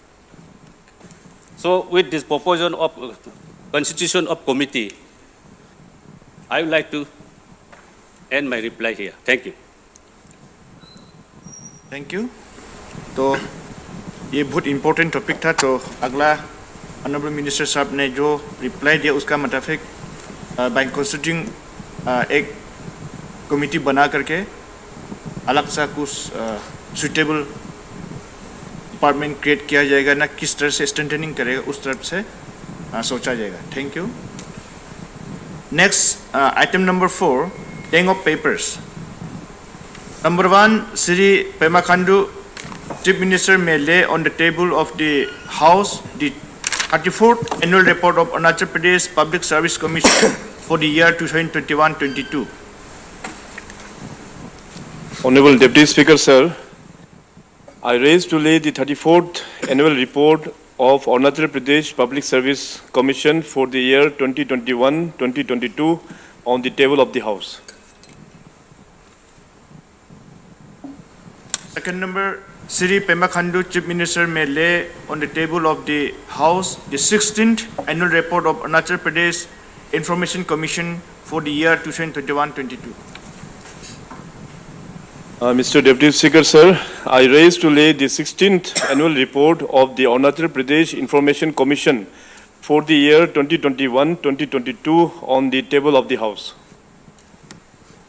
Sri number 3, Sri Alo Libang, Minister of Health and Family Welfare, Women and Child Development, and Sajita may lay on the table of the House the Arunachal Pradesh State Commission for Protection of Child Right, APS-CPCR, Annual Report for the period August 2020 to March 2022. Honorable Deputy Speaker, sir, I rise to lay the Arunachal Pradesh State Commission for Protection of Child Right Annual Report for the period of August 2020 to March 2022 on the table of the House. Serial number 4, Sri Alo Libang, Minister of Health and Family Welfare, Women and Child Development, and Sajita may lay on the table of the House the Arunachal Pradesh State Commission for Women, APCW, Combined Administrative Report for the year 2021 and 2021-22. Mr. Deputy Speaker, sir, I rise to lay the Arunachal Pradesh State Commission for Women Combined Administrative Report for the years 2020, 21 and 21-22 on the table of the House. Item number 5, assent to bill. Secretary to report assent to bill.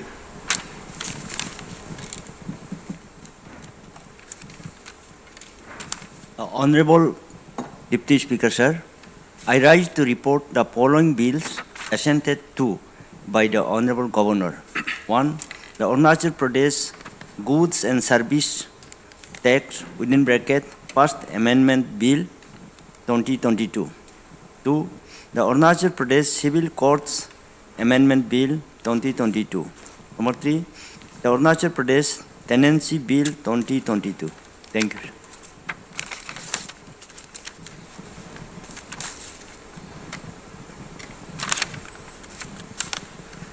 Item number 6, presentation of BSc report. Now, presentation of BSc report, Sri Bamang Felix, Minister of Parliamentary Affairs, may present the report. Mr. Deputy Speaker, sir, I rise to present the 9th report of Business Advisory Committee. Item number 7, adoption of BSc report. Next item is adopted of BSc report. Sri Bamang Felix, Minister of Parliamentary Affairs, may move the motion. Mr. Deputy Speaker, sir, I rise to move the following motion that this House agrees with the 9th report of the Business Advisory Committee. I will now put the motion to vote of the House. Those in favor may say ayes. Ayes. Those against may say noes. I think ayes have it, ayes have it, ayes have it. The motion is adopted.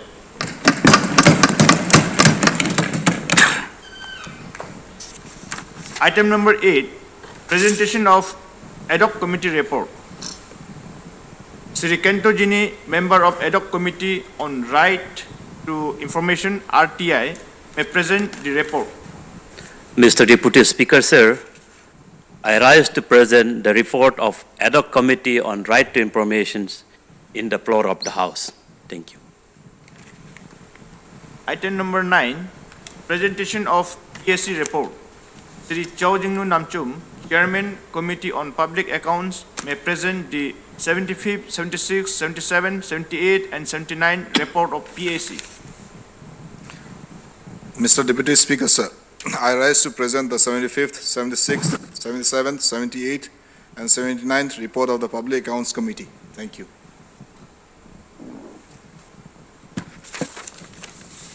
Bill for consideration.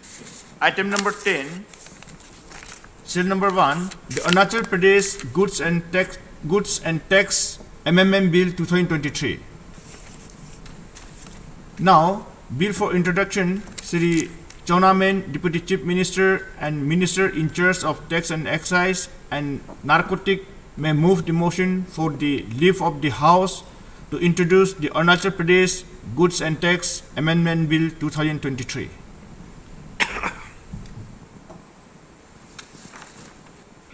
Mr. Deputy Speaker, sir, I rise to move for leave to introduce the Arunachal Pradesh Goods Tax Amendment Bill 2023.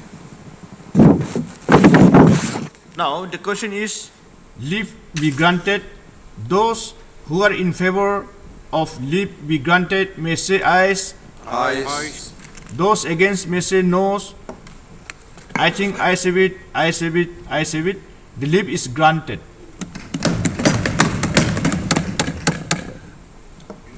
Honorable Deputy Chief Minister and Minister in charge of Tax and Excise and Narcotic may now introduce the bill. Mr. Speaker, sir, I rise to introduce the Arunachal Pradesh Goods Tax within bracket amended Bill 2023. The Arunachal Pradesh Goods Tax Amendment Bill 2023 is introduced. Item number 10. Serial number 2. The Arunachal Pradesh Protection of Drinking Water Catchment Areas Bill 2023. Now, Bill for introduction, Sri Wangki Lowang, Minister of Public Health, Engineering and Water Supply may move the motion for the leave of the House to introduce the Arunachal Pradesh Protection of Drinking Water Catchment Areas Bill 2023. Deputy Speaker, sir, I rise to move for leave to introduce the Arunachal Pradesh Protection of Drinking Water Catchment Areas Bill 2023. Now the question is, leave be granted. Those who are in favor of the leave be granted may say ayes. Ayes. Those against may say noes. I think ayes have it, ayes have it, ayes have it. The leave is granted. Honorable Minister of Public Health, Engineering and Water Supply may now introduce the bill.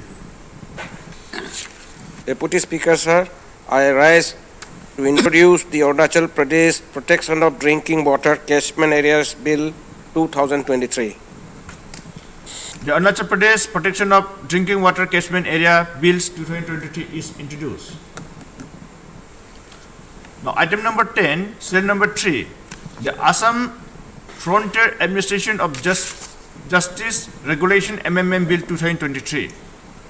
Now, Bill for introduction, Sri Pema Khandu, Honorable Chief Minister may move the motion for the leave of the House to introduce the Assam Frontier Administration of Justice Regulation Amendment Bill 2023. Mr. Deputy Speaker, sir, I rise to move for leave to introduce the Assam Frontier Administration of Justice Regulation Amendment Bill 2023. Now, the question is, leave be granted. Those who are in favor of the leave be granted may say ayes. Ayes. Those against may say noes. I think ayes have it, ayes have it, ayes have it. The leave is granted. Honorable Chief Minister may now introduce the bill. Mr. Deputy Speaker, sir, I rise to introduce the bill. The Assam Frontier Administration of Justice Regulation Amendment Bill 2023 is introduced. Now, item number 11, presentation of supplementary demands. The Deputy Chief Minister and Minister in charge of Finance may present the supplementary demands for grant for the year 2022-23.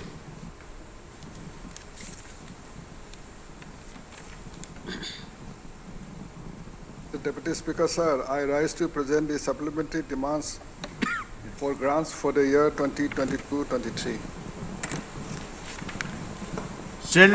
Item number 12, presentation of budget estimate and annual financial statement. The Deputy Chief Minister and Minister in charge of Finance may present the budget estimate and annual financial statement for the year 2023-24. Mr. Deputy Speaker, sir, I rise to present the budget estimates and annual financial statement for the year 2023-2020. Now, the Deputy Chief Minister and Minister in charge of Finance may deliver in his budget speech.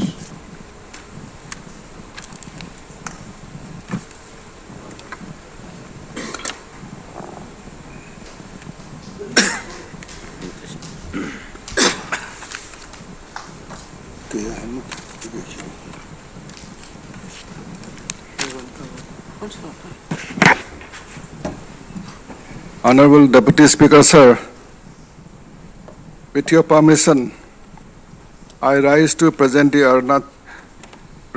annual budget for the year 2023-24 to this August House of the Arunachal Pradesh Legislative Assembly. It gives me immense pleasure to present the fourth budget of the present government. Despite the most severe challenge thrown at us in the form of the global COVID-19 pandemic, the government has not deviated from an accelerated path of progress and development under the able leadership of Sri Pema Khandu, guided by the vision of our Honorable Prime Minister Sri Narendra.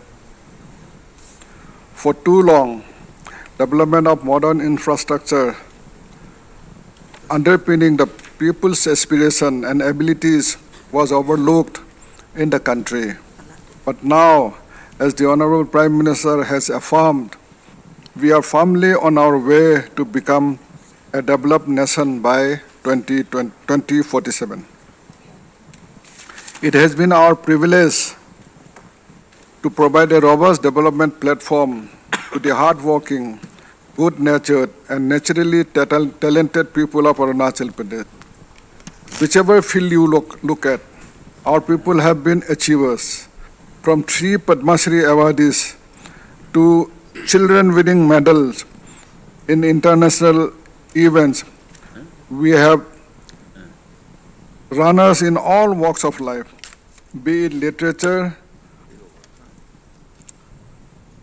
fine arts, music, dance, theater, sports, mountaineering, culture, science, governance, administration, engineering, medicine, architecture, farming, manufacturing, and social work.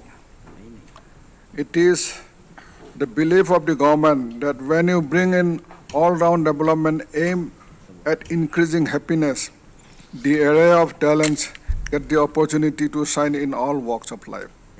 Honorable Deputy Speaker, sir, India on 1st December 2022 formally assumed the presidency of G20 group for a period of 1 year. As the Honorable Governor stated, the theme of our presidency, One Earth, One Family, One Future, reflects our core belief of Vasudhaiva Kutumbakam.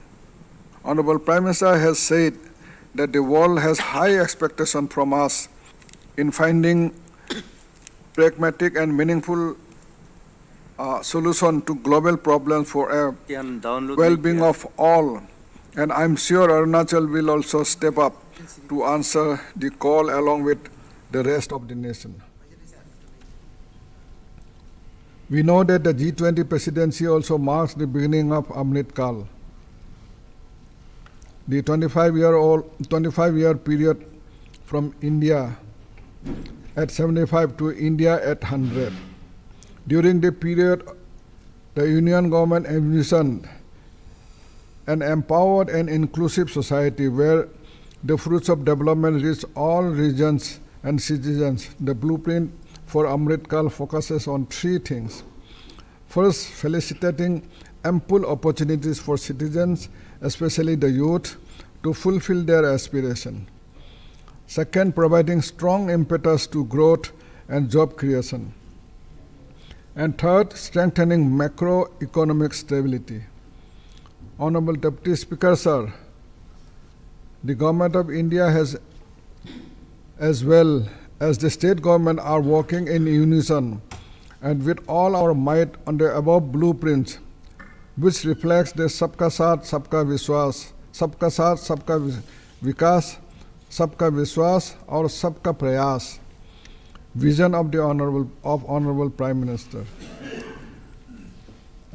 Reflecting this, the Union Budget for the financial year 2023-24 has been presented, outlining 7 priorities or the Saptarishi, which will guide us during the Amrit Kal. They are inclusive development, 2, reaching the last mile, 3, infrastructure and investment, 4, unleashing the potential, 5, green growth, 6, youth power, and 7, financial sector. It is a matter of great personal satisfaction for me that the 6 pillars chosen by us to lay a strong foundation of a happy society which is constructively engaged in sustainable development of our beloved state are very well aligned to these priorities. The pillars of governance reforms and prudent financial management, synergy and convergence, investment in health sector, investment in human capital, Atmanirbhar Arunachal Pradesh, and environment protection and climate resilient development are meant to support the aspiration of our people through impetus to economic growth and provide them with ample livelihood opportunities, especially the youth. Honorable Deputy Speaker, sir, in this time of Azadi Ka Amrit Mahotsav and going forward into the Amrit Kal, we are indeed fortunate in having a globally acknowledged and respected leader, trusted and loved by the people. Under his committed and far-sighted leadership, the energetic and dynamic Chief Minister has galvanized development in the state. This double-engine government is not merely working to implement people-oriented schemes such as Prime Minister Awas Yojana, Saubhagya Yojana, Swachh Bharat Abhijan, Jal Jeevan Mission, Prime Minister Jan Arogya Yojana, Swanidhi, Swamita, Amrit Sarovar, Prime Minister Gram Sadak Yojana, financial inclusion through Jan Dhan, Aadhaar and mobile, 5G connectivity, digital transactions, Jan Jeevan Jyoti and Suraksha Bima Yojana, national education and health policies, Prime Minister Kisan Samman Nidhi, and Prime Minister Galib Kalyan Anna Yojana, to name a few, but has taken a sankalp to achieve saturation mode. We are aware of the record pace set in all sectors, whether it is providing ghar, bijli, pani, swachhta, sarak, rail, air and port connectivity to the people. Wherever you see the extreme dedication to the nation and state through Kartavya and Seva Bhav is reflected.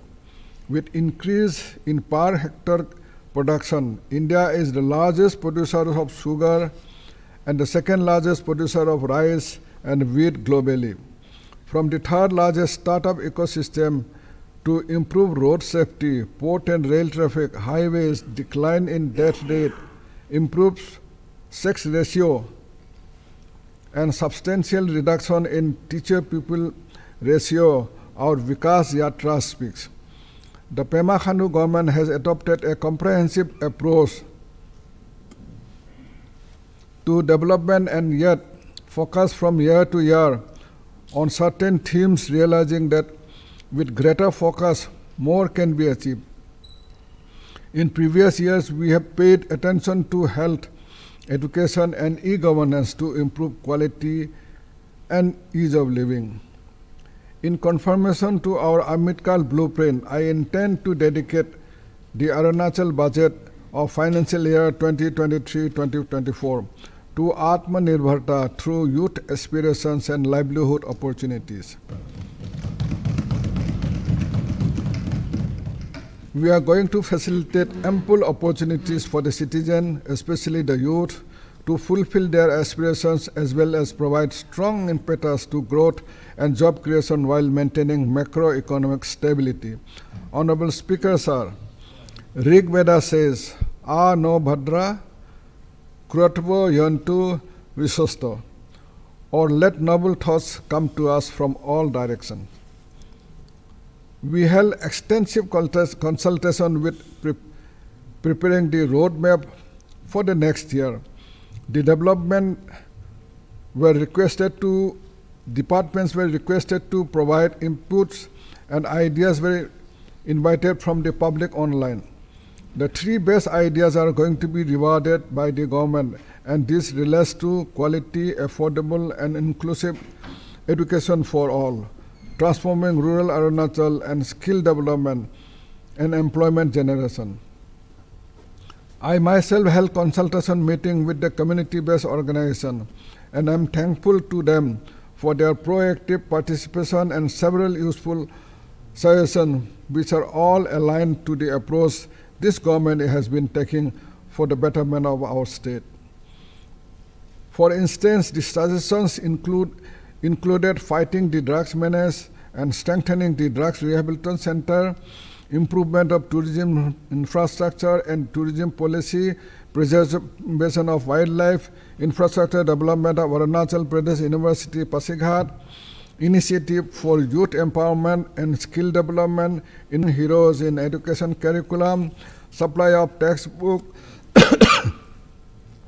revamping PRIs, environment-friendly infrastructure, improvement of schools, establishments of model schools, postings of teachers, optimum deployment of health human resource, and provision of medical equipment, creation of gurukuls, fruit garden, indigenous crops, Arunachal tribal heritage village, strengthening border affairs, libraries, strengthening of FPOs, MPC, sports and economic tourism, ecotourism, high altitude medicinal plants, food and storage and processing, traditional festival, mobile connectivity, and electricity in interior area, etc.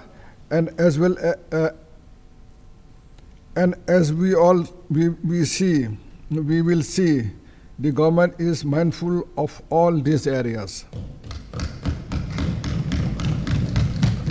Honorable members, with the permission of the House, I extend the time up to 1:30. Honorable Speaker, sir, in the global economy, India is a beacon of hope, being the fastest growing large economy of the world. This is due to the visionary guidance of Honorable Prime Minister of India and able steering by Honorable Union Finance Minister. Their efforts during the last 2 financial years are there for all to see. India has overtaken the United Kingdom to become the world's 5th largest economy in terms of gross domestic product and 3rd largest economy in terms of purchasing power parity. With our continuing robust growth, the Indian economy would be the 3rd largest economy of the world soon enough. Now,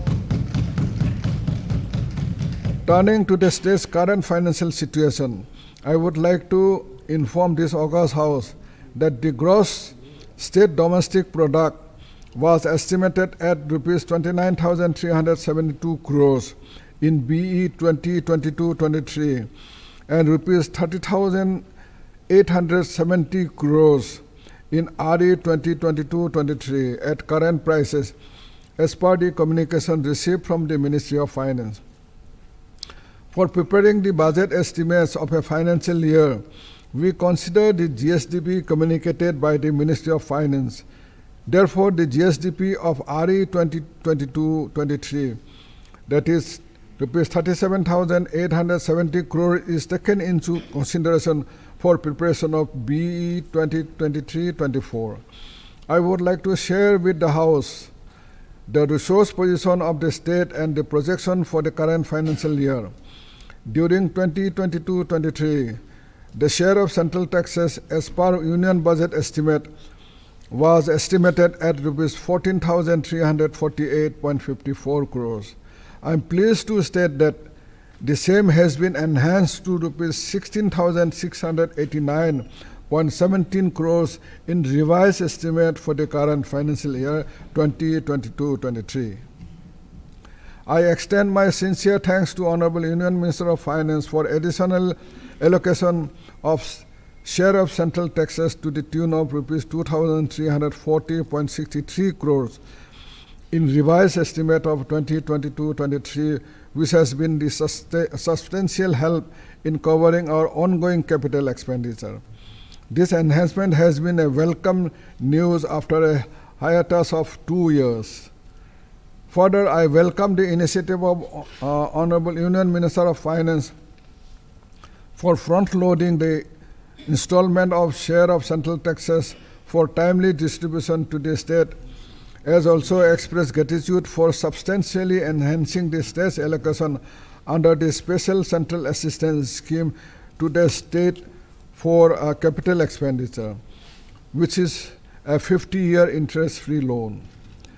In the budget estimate 2023-24, we are in a position to project revenue receipt of rupees 26,157.65 crores and capital receipt of rupees 3,499.51 crores, making total receipt of 29,657.16 crores, which is 14% higher compared to the total estimate receipt of 26,111.63 crores in BE 2023-24.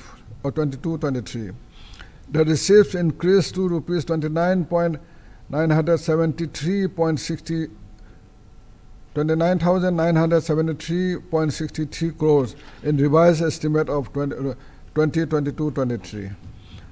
Our share of central taxes has been pegged at rupees 17,946.84 crores as per Union Budget 2023-24, which, as the highest source of resources for the state, is a significant 8% increase from BE 2022-23. In addition, we have projected state's own tax revenue at rupees 2,565.04 crores. The non-tax revenue for 2023-24 is estimated at 847.77 crores. Thus, our total estimated state's own revenue generation is rupees 3,412.81 crores during 2023-24, which is also 30% more than the RE 2022-23. In the budget estimate of 2023-24, we are projecting revenue expenditure of rupees 23,094.80 crore as against the budget estimate of rupees 18,205.55 crores in 2022-23. The revenue expenditure is estimated at rupees 20,591.99 crores in revised estimates of 2022-23. In the budget estimate of 2023-24, the capital expenditure including loan components is estimated at rupees 6,418.02 crores as against budget estimate of rupees 7,507.81 crores in 2022-23. The capital expenditure is estimated at rupees 9,431.71 crores in revised estimate of 2022-23. The focus of the government has been and will be on increasing capital expenditure to create socially and economically productive assets for accelerated development of the state.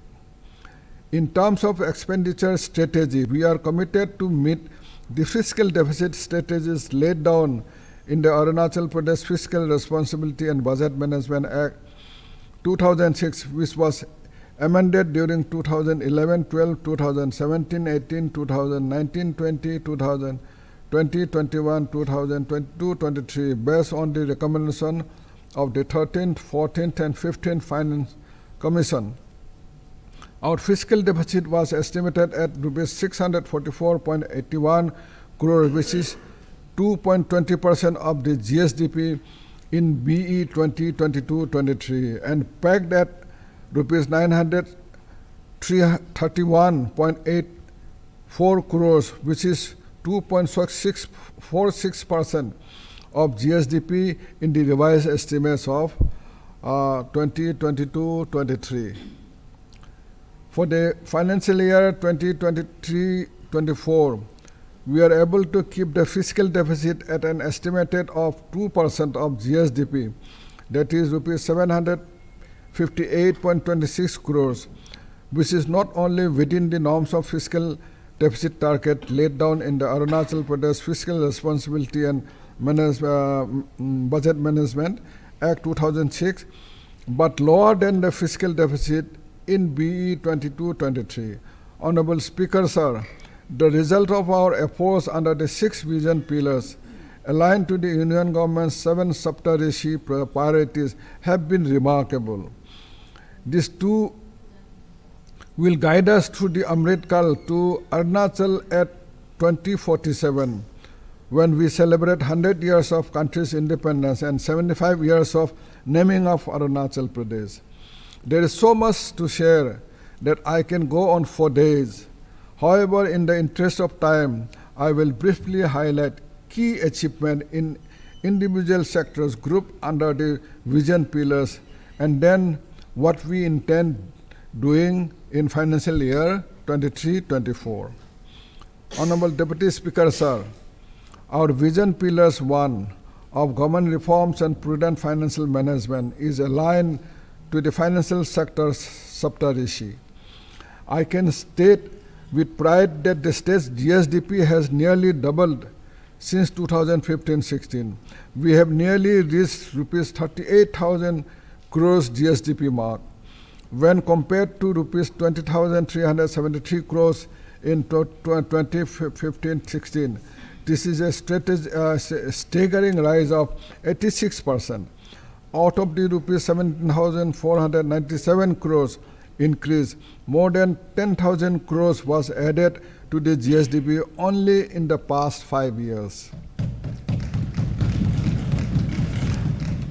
Arunachal Pradesh has been able to maintain more than 30% share of capital expenditure in the total expenditure outlay, which is the highest in the country and consistently so over a 5-year period.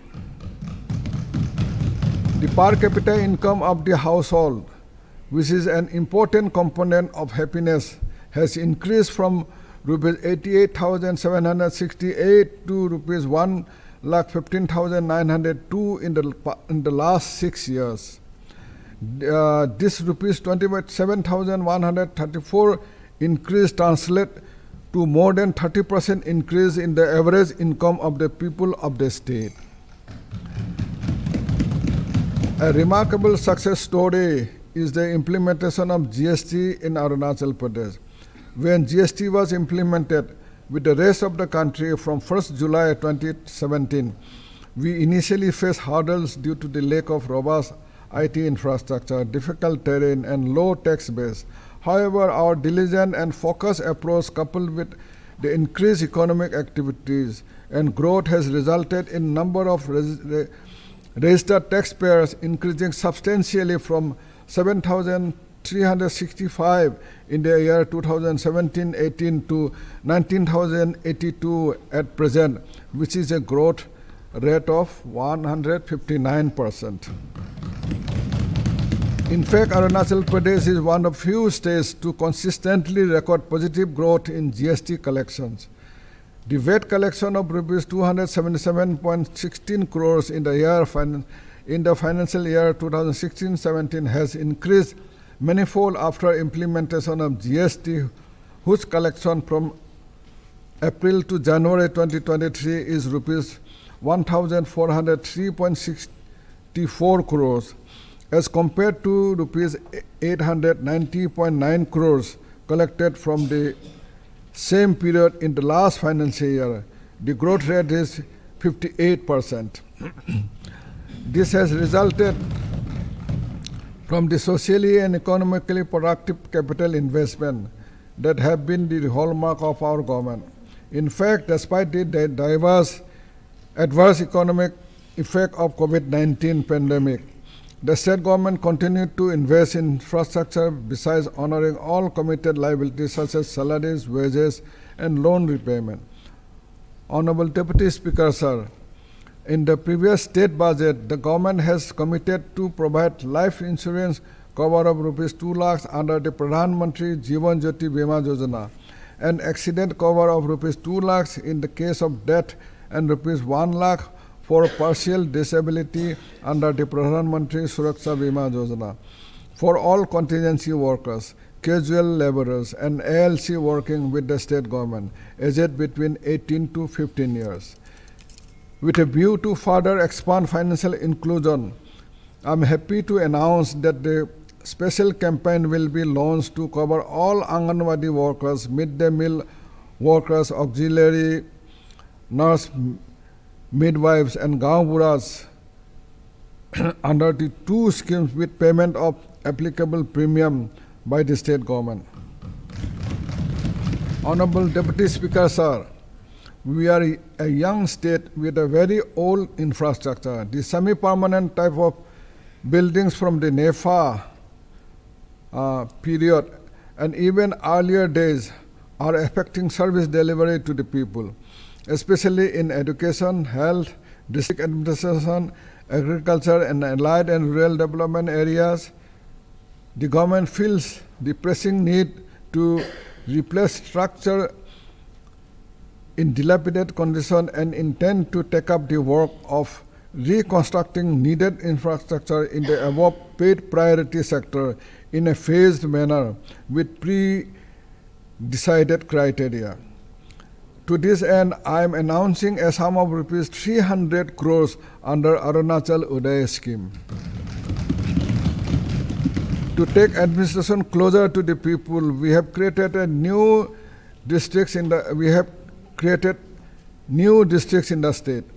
For effective provision of service to the citizen, infrastructure is being built or upgraded in the newly created district headquarters.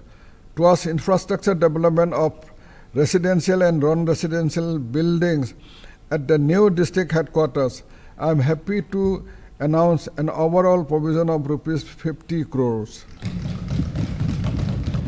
Additionally, for the infrastructure development of residential and non-residential building of the 3 divisional headquarters, east at Namsai, west at Yachuli, and newly created central at Basar, I would like to announce an amount of rupees 15 crores.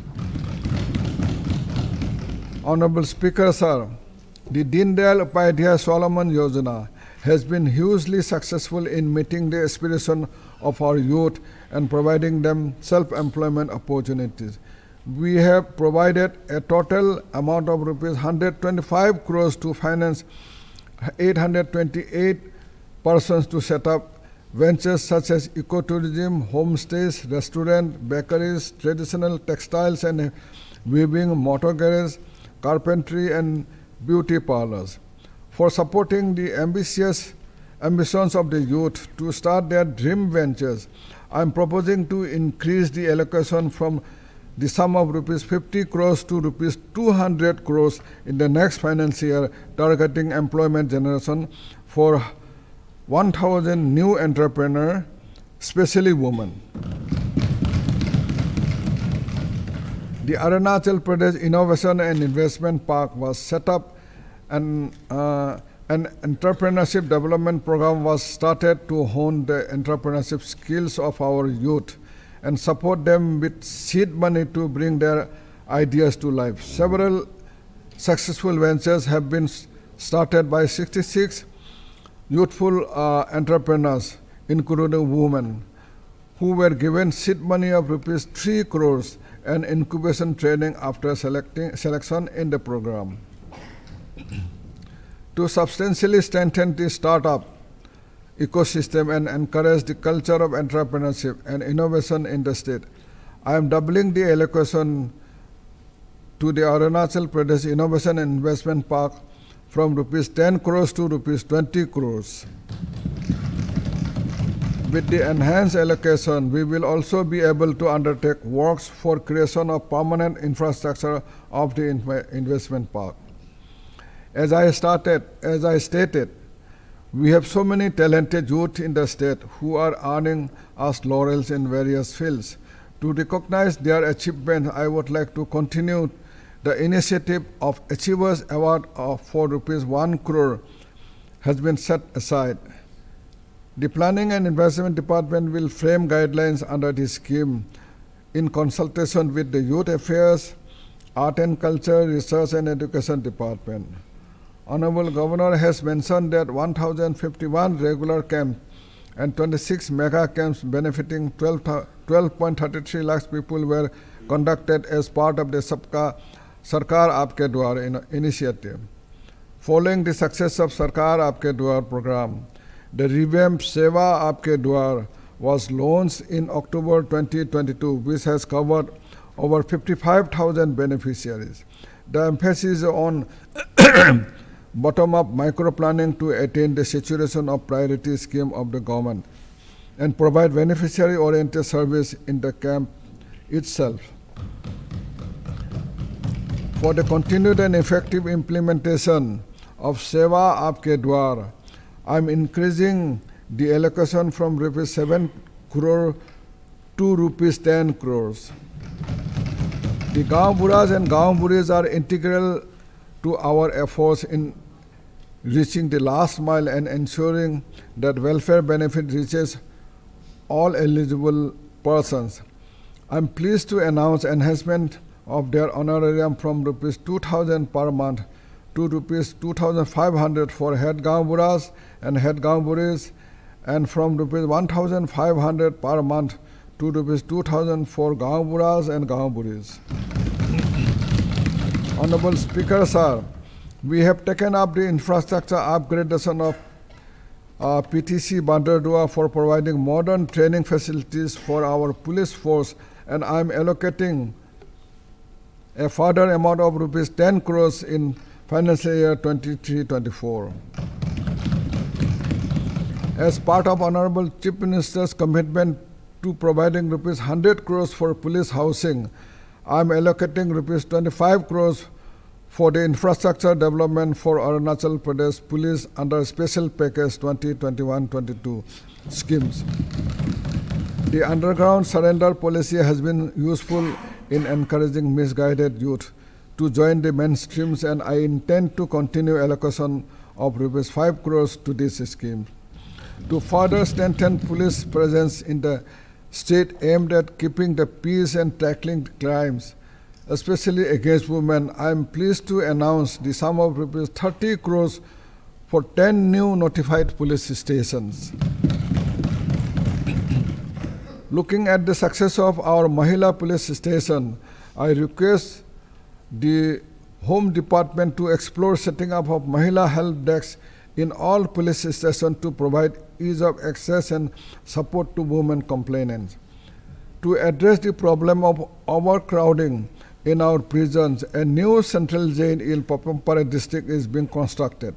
I am happy to announce the sum of rupees 40 crores and propose that the graded approach be adopted in determining its capacity. Honorable Deputy Speaker, sir, for the strengthening and modernization of fire and emergency services in the state, I hereby announce a total sum of rupees 27 crores at the rate of rupees 3 crore each for new fire stations at Mechuka, Jang, Raga, Boleng, Sejusa, Dambuk, Palin, Ruksin, and Yupia. Additionally, rupees 13 crores towards procurement of fire standards and rupees 3.5 crores for procurement of modern firefighting and rescue equipment would be provided through the State Disaster Response Fund. We have continuously worked to strengthen the justice administration infrastructure. To continue the activities pertaining to upgradation and construction of new judicial infrastructure, an amount of 10 crores has been allocated. I am pleased to inform that for the High Court building being constructed in the capital complex, an amount of rupees 50 crores has been allocated. Setting up the Arunachal Pradesh Service Selection Board has reformed the public recruitment process. 10 APSSB examinations have been conducted with zero complaints received, and APSSB has been awarded ISO 9001-2015 certification for fair, transparent, prompt, and merit-based recruitment process, which is historic in the state. We have been quite progressive in providing training opportunities to our officers, including orientation and capacity building program with the Lal Bahadur Shastri National Academy Administration, Mussoorie. To continue with the specialized training approach, an amount of 5 crores has been allocated. For the ongoing construction work for upgradation of Administrative Training Institute, Naharlagun, rupees 7 crores would be provided, and I am pleased to announce a further allocation of rupees 10 crores for the construction of additional 3 floors for the hostel building at ATI to upgrade its capacity. Honorable Speaker, Deputy Speaker, sir, for a statue of Mahatma Gandhi near the main entrance gate of the Assembly, besides creating a footpath along the boundary wall of the Assembly building, I am setting aside rupees 5 crores. We have taken significant steps in strengthening grassroots democracy in the state by devolving powers to the Panchayat Raj Institute based on sustainable, participatory, inclusive, comprehensive and empowerment, that is known as SPICE formula in 29 subjects. This is the government which fulfill the commitment to devolve financial and functional and financial powers, with 10% of the state's own tax revenue being transferred to PRI, and enable consultative grassroots development from village level upwards. Continuing this initiative, I have hereby announced a sum of rupees 143.11 crores to the PRI in financial year 23-24. Mr. Speaker, sir, coming to the Vision Pillar 2, synergy and convergence aligned to infrastructure and investment, and reaching the last mile, subterraces, we have vastly upgraded air, road, rail, and digital connectivity in the state to improve the ease of living of the people and back their efforts with synergy and convergence. The inauguration of Donipolo Airport, Itanagar, has been a landmark event in Arunachal Pradesh civil aviation sector, connecting us to the national civil aviation map. Our government left no stone unturned to make this project a reality, and we are extremely thankful to the generous support provided by the Government of India and the blessing of Honorable Prime Minister, who inaugurated the airport on 19 November 2022. The historic moment and addition to the fast-growing infrastructure capability of our state will remain etched in our memory. Itanagar has now joined the other state capital in having wide-body jet connectivity to domestic and international destinations. The state now has 7 operational advanced landing grounds in Vijayanagar, Mechuka, Walong, Tuting, Jiro, Alo, and Pasighat.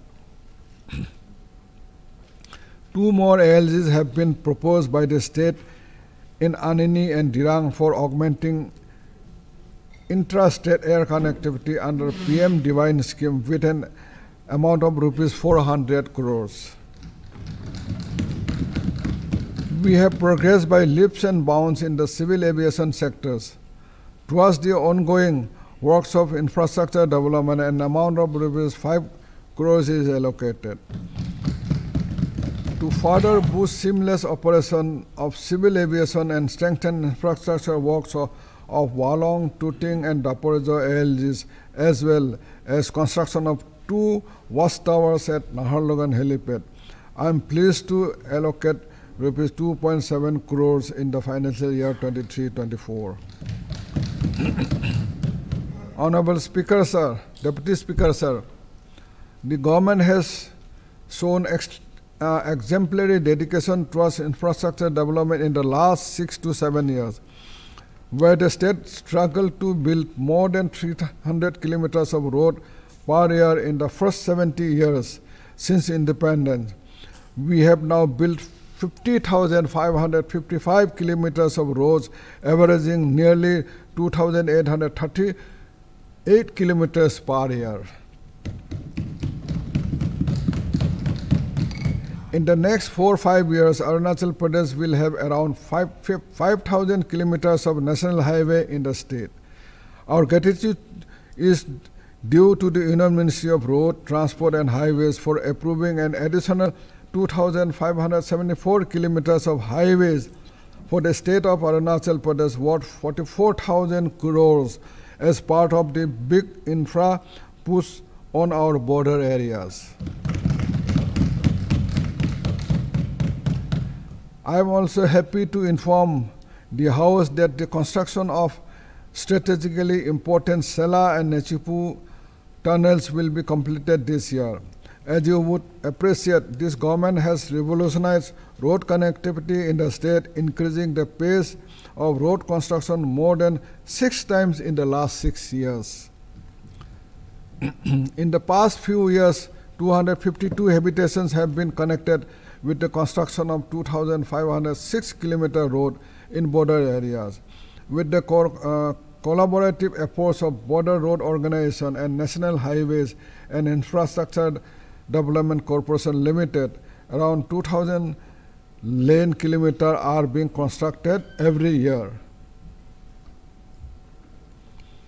What was considered an insurmountable task has been accomplished by this government by taking road connectivity to the state's two remotest administrative circles of Vijayanagar on the Indo-Myanmar border and Tali on the Indo-Tibetan border this year. I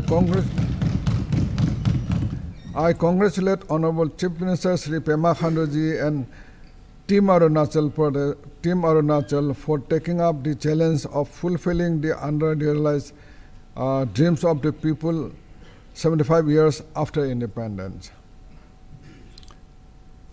The state government is investing heavily on the improvement of 3,650 kilometers of capital complex road, district headquarters township road, road connecting ADC and SDO headquarters, road connecting CO and ESC headquarters, and construction of state highways under the flagship program called Chief Minister's Comprehensive State Road Development Plan. Under the plan, we will now prioritize improved connectivity to ADC, SDO, ESC, and CO headquarters. To take forward road works under this flagship schemes with increased pace, I am proposing a cumulative additional allocation of rupees 200 crores.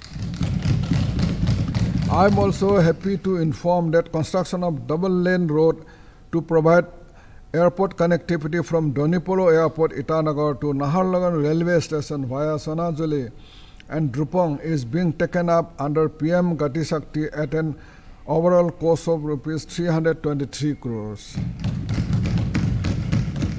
Under the road component of NESIS, the government has prioritized and submitted the following 4 projects to Ministry of Donor for a total of 135.5 crores. Improvement, widening and realign of 13 kilometers of road from Nafra to Nakhu for integrated development to tourism in West Kameng district at an estimated cost of 25.5 crores. 2. Construction of Phase 1 15-kilometer road out of total 22 kilometers road length from Bana ESC headquarters to Richukrong, CO headquarters via all Sapung, Sijang and Kajung villages in East Kameng district at an estimated cost of rupees 45 crores. Construction of 18-kilometer road from Thangleng PMGSY road to Thangpe Pilgrimage Center in Tawang at an estimated cost of rupees 25 crores. Construction of road from PWD road to Peki Modi under Upper Siang districts at an estimated cost of rupees 40 crores. The Noding River is large tributary of the Brahmaputra River, which is crossed by small boats by the locals in Miao Devan area of Changlang district currently.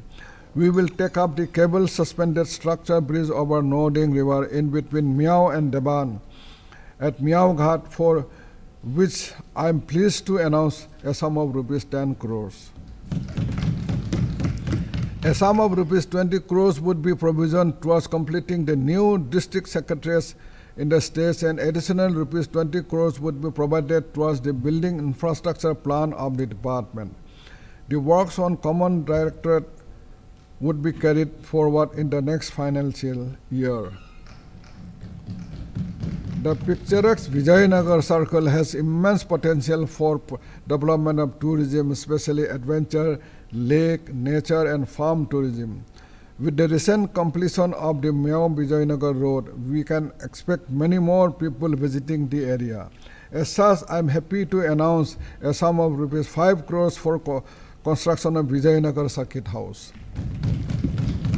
The entire valley and Preetnagar Lake will now be accessible to the tourists, and therefore I am proposing a further amount of 2 crores for development of ecotourism facilities at Preetnagar Lake.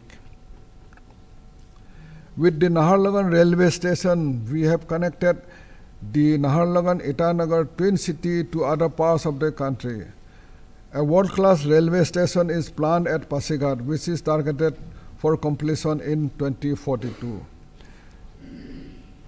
We know that waterways are among the most cost-effective ways of transporting goods and people, and we have no doubt of big rivers that can help in further improving inland water transport connectivity. In fact, in the olden days, the rivers were our main mode of transportation in the 5 major rivers basin. The government will explore the possibility of developing inland water transport facilities for goods and people on our riverways with support under the relevant schemes of Government of India. The PMGY schemes has been a boon for us, connecting 1,523 habitation with 12,692 kilometers of road. For the maintenance of roads under Pradhan Mantri Gram Sahayak Yojana, an allocation of rupees 80 crore will be made.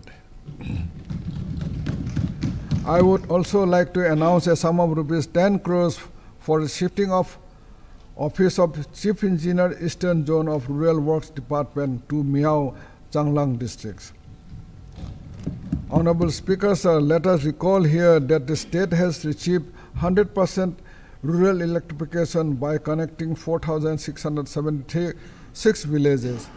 Our government has ensured that the benefits from Saubhagya and the Deen Dayal Upadhyaya Gram Jyoti Yojana have reached more than 1.54 lakhs households.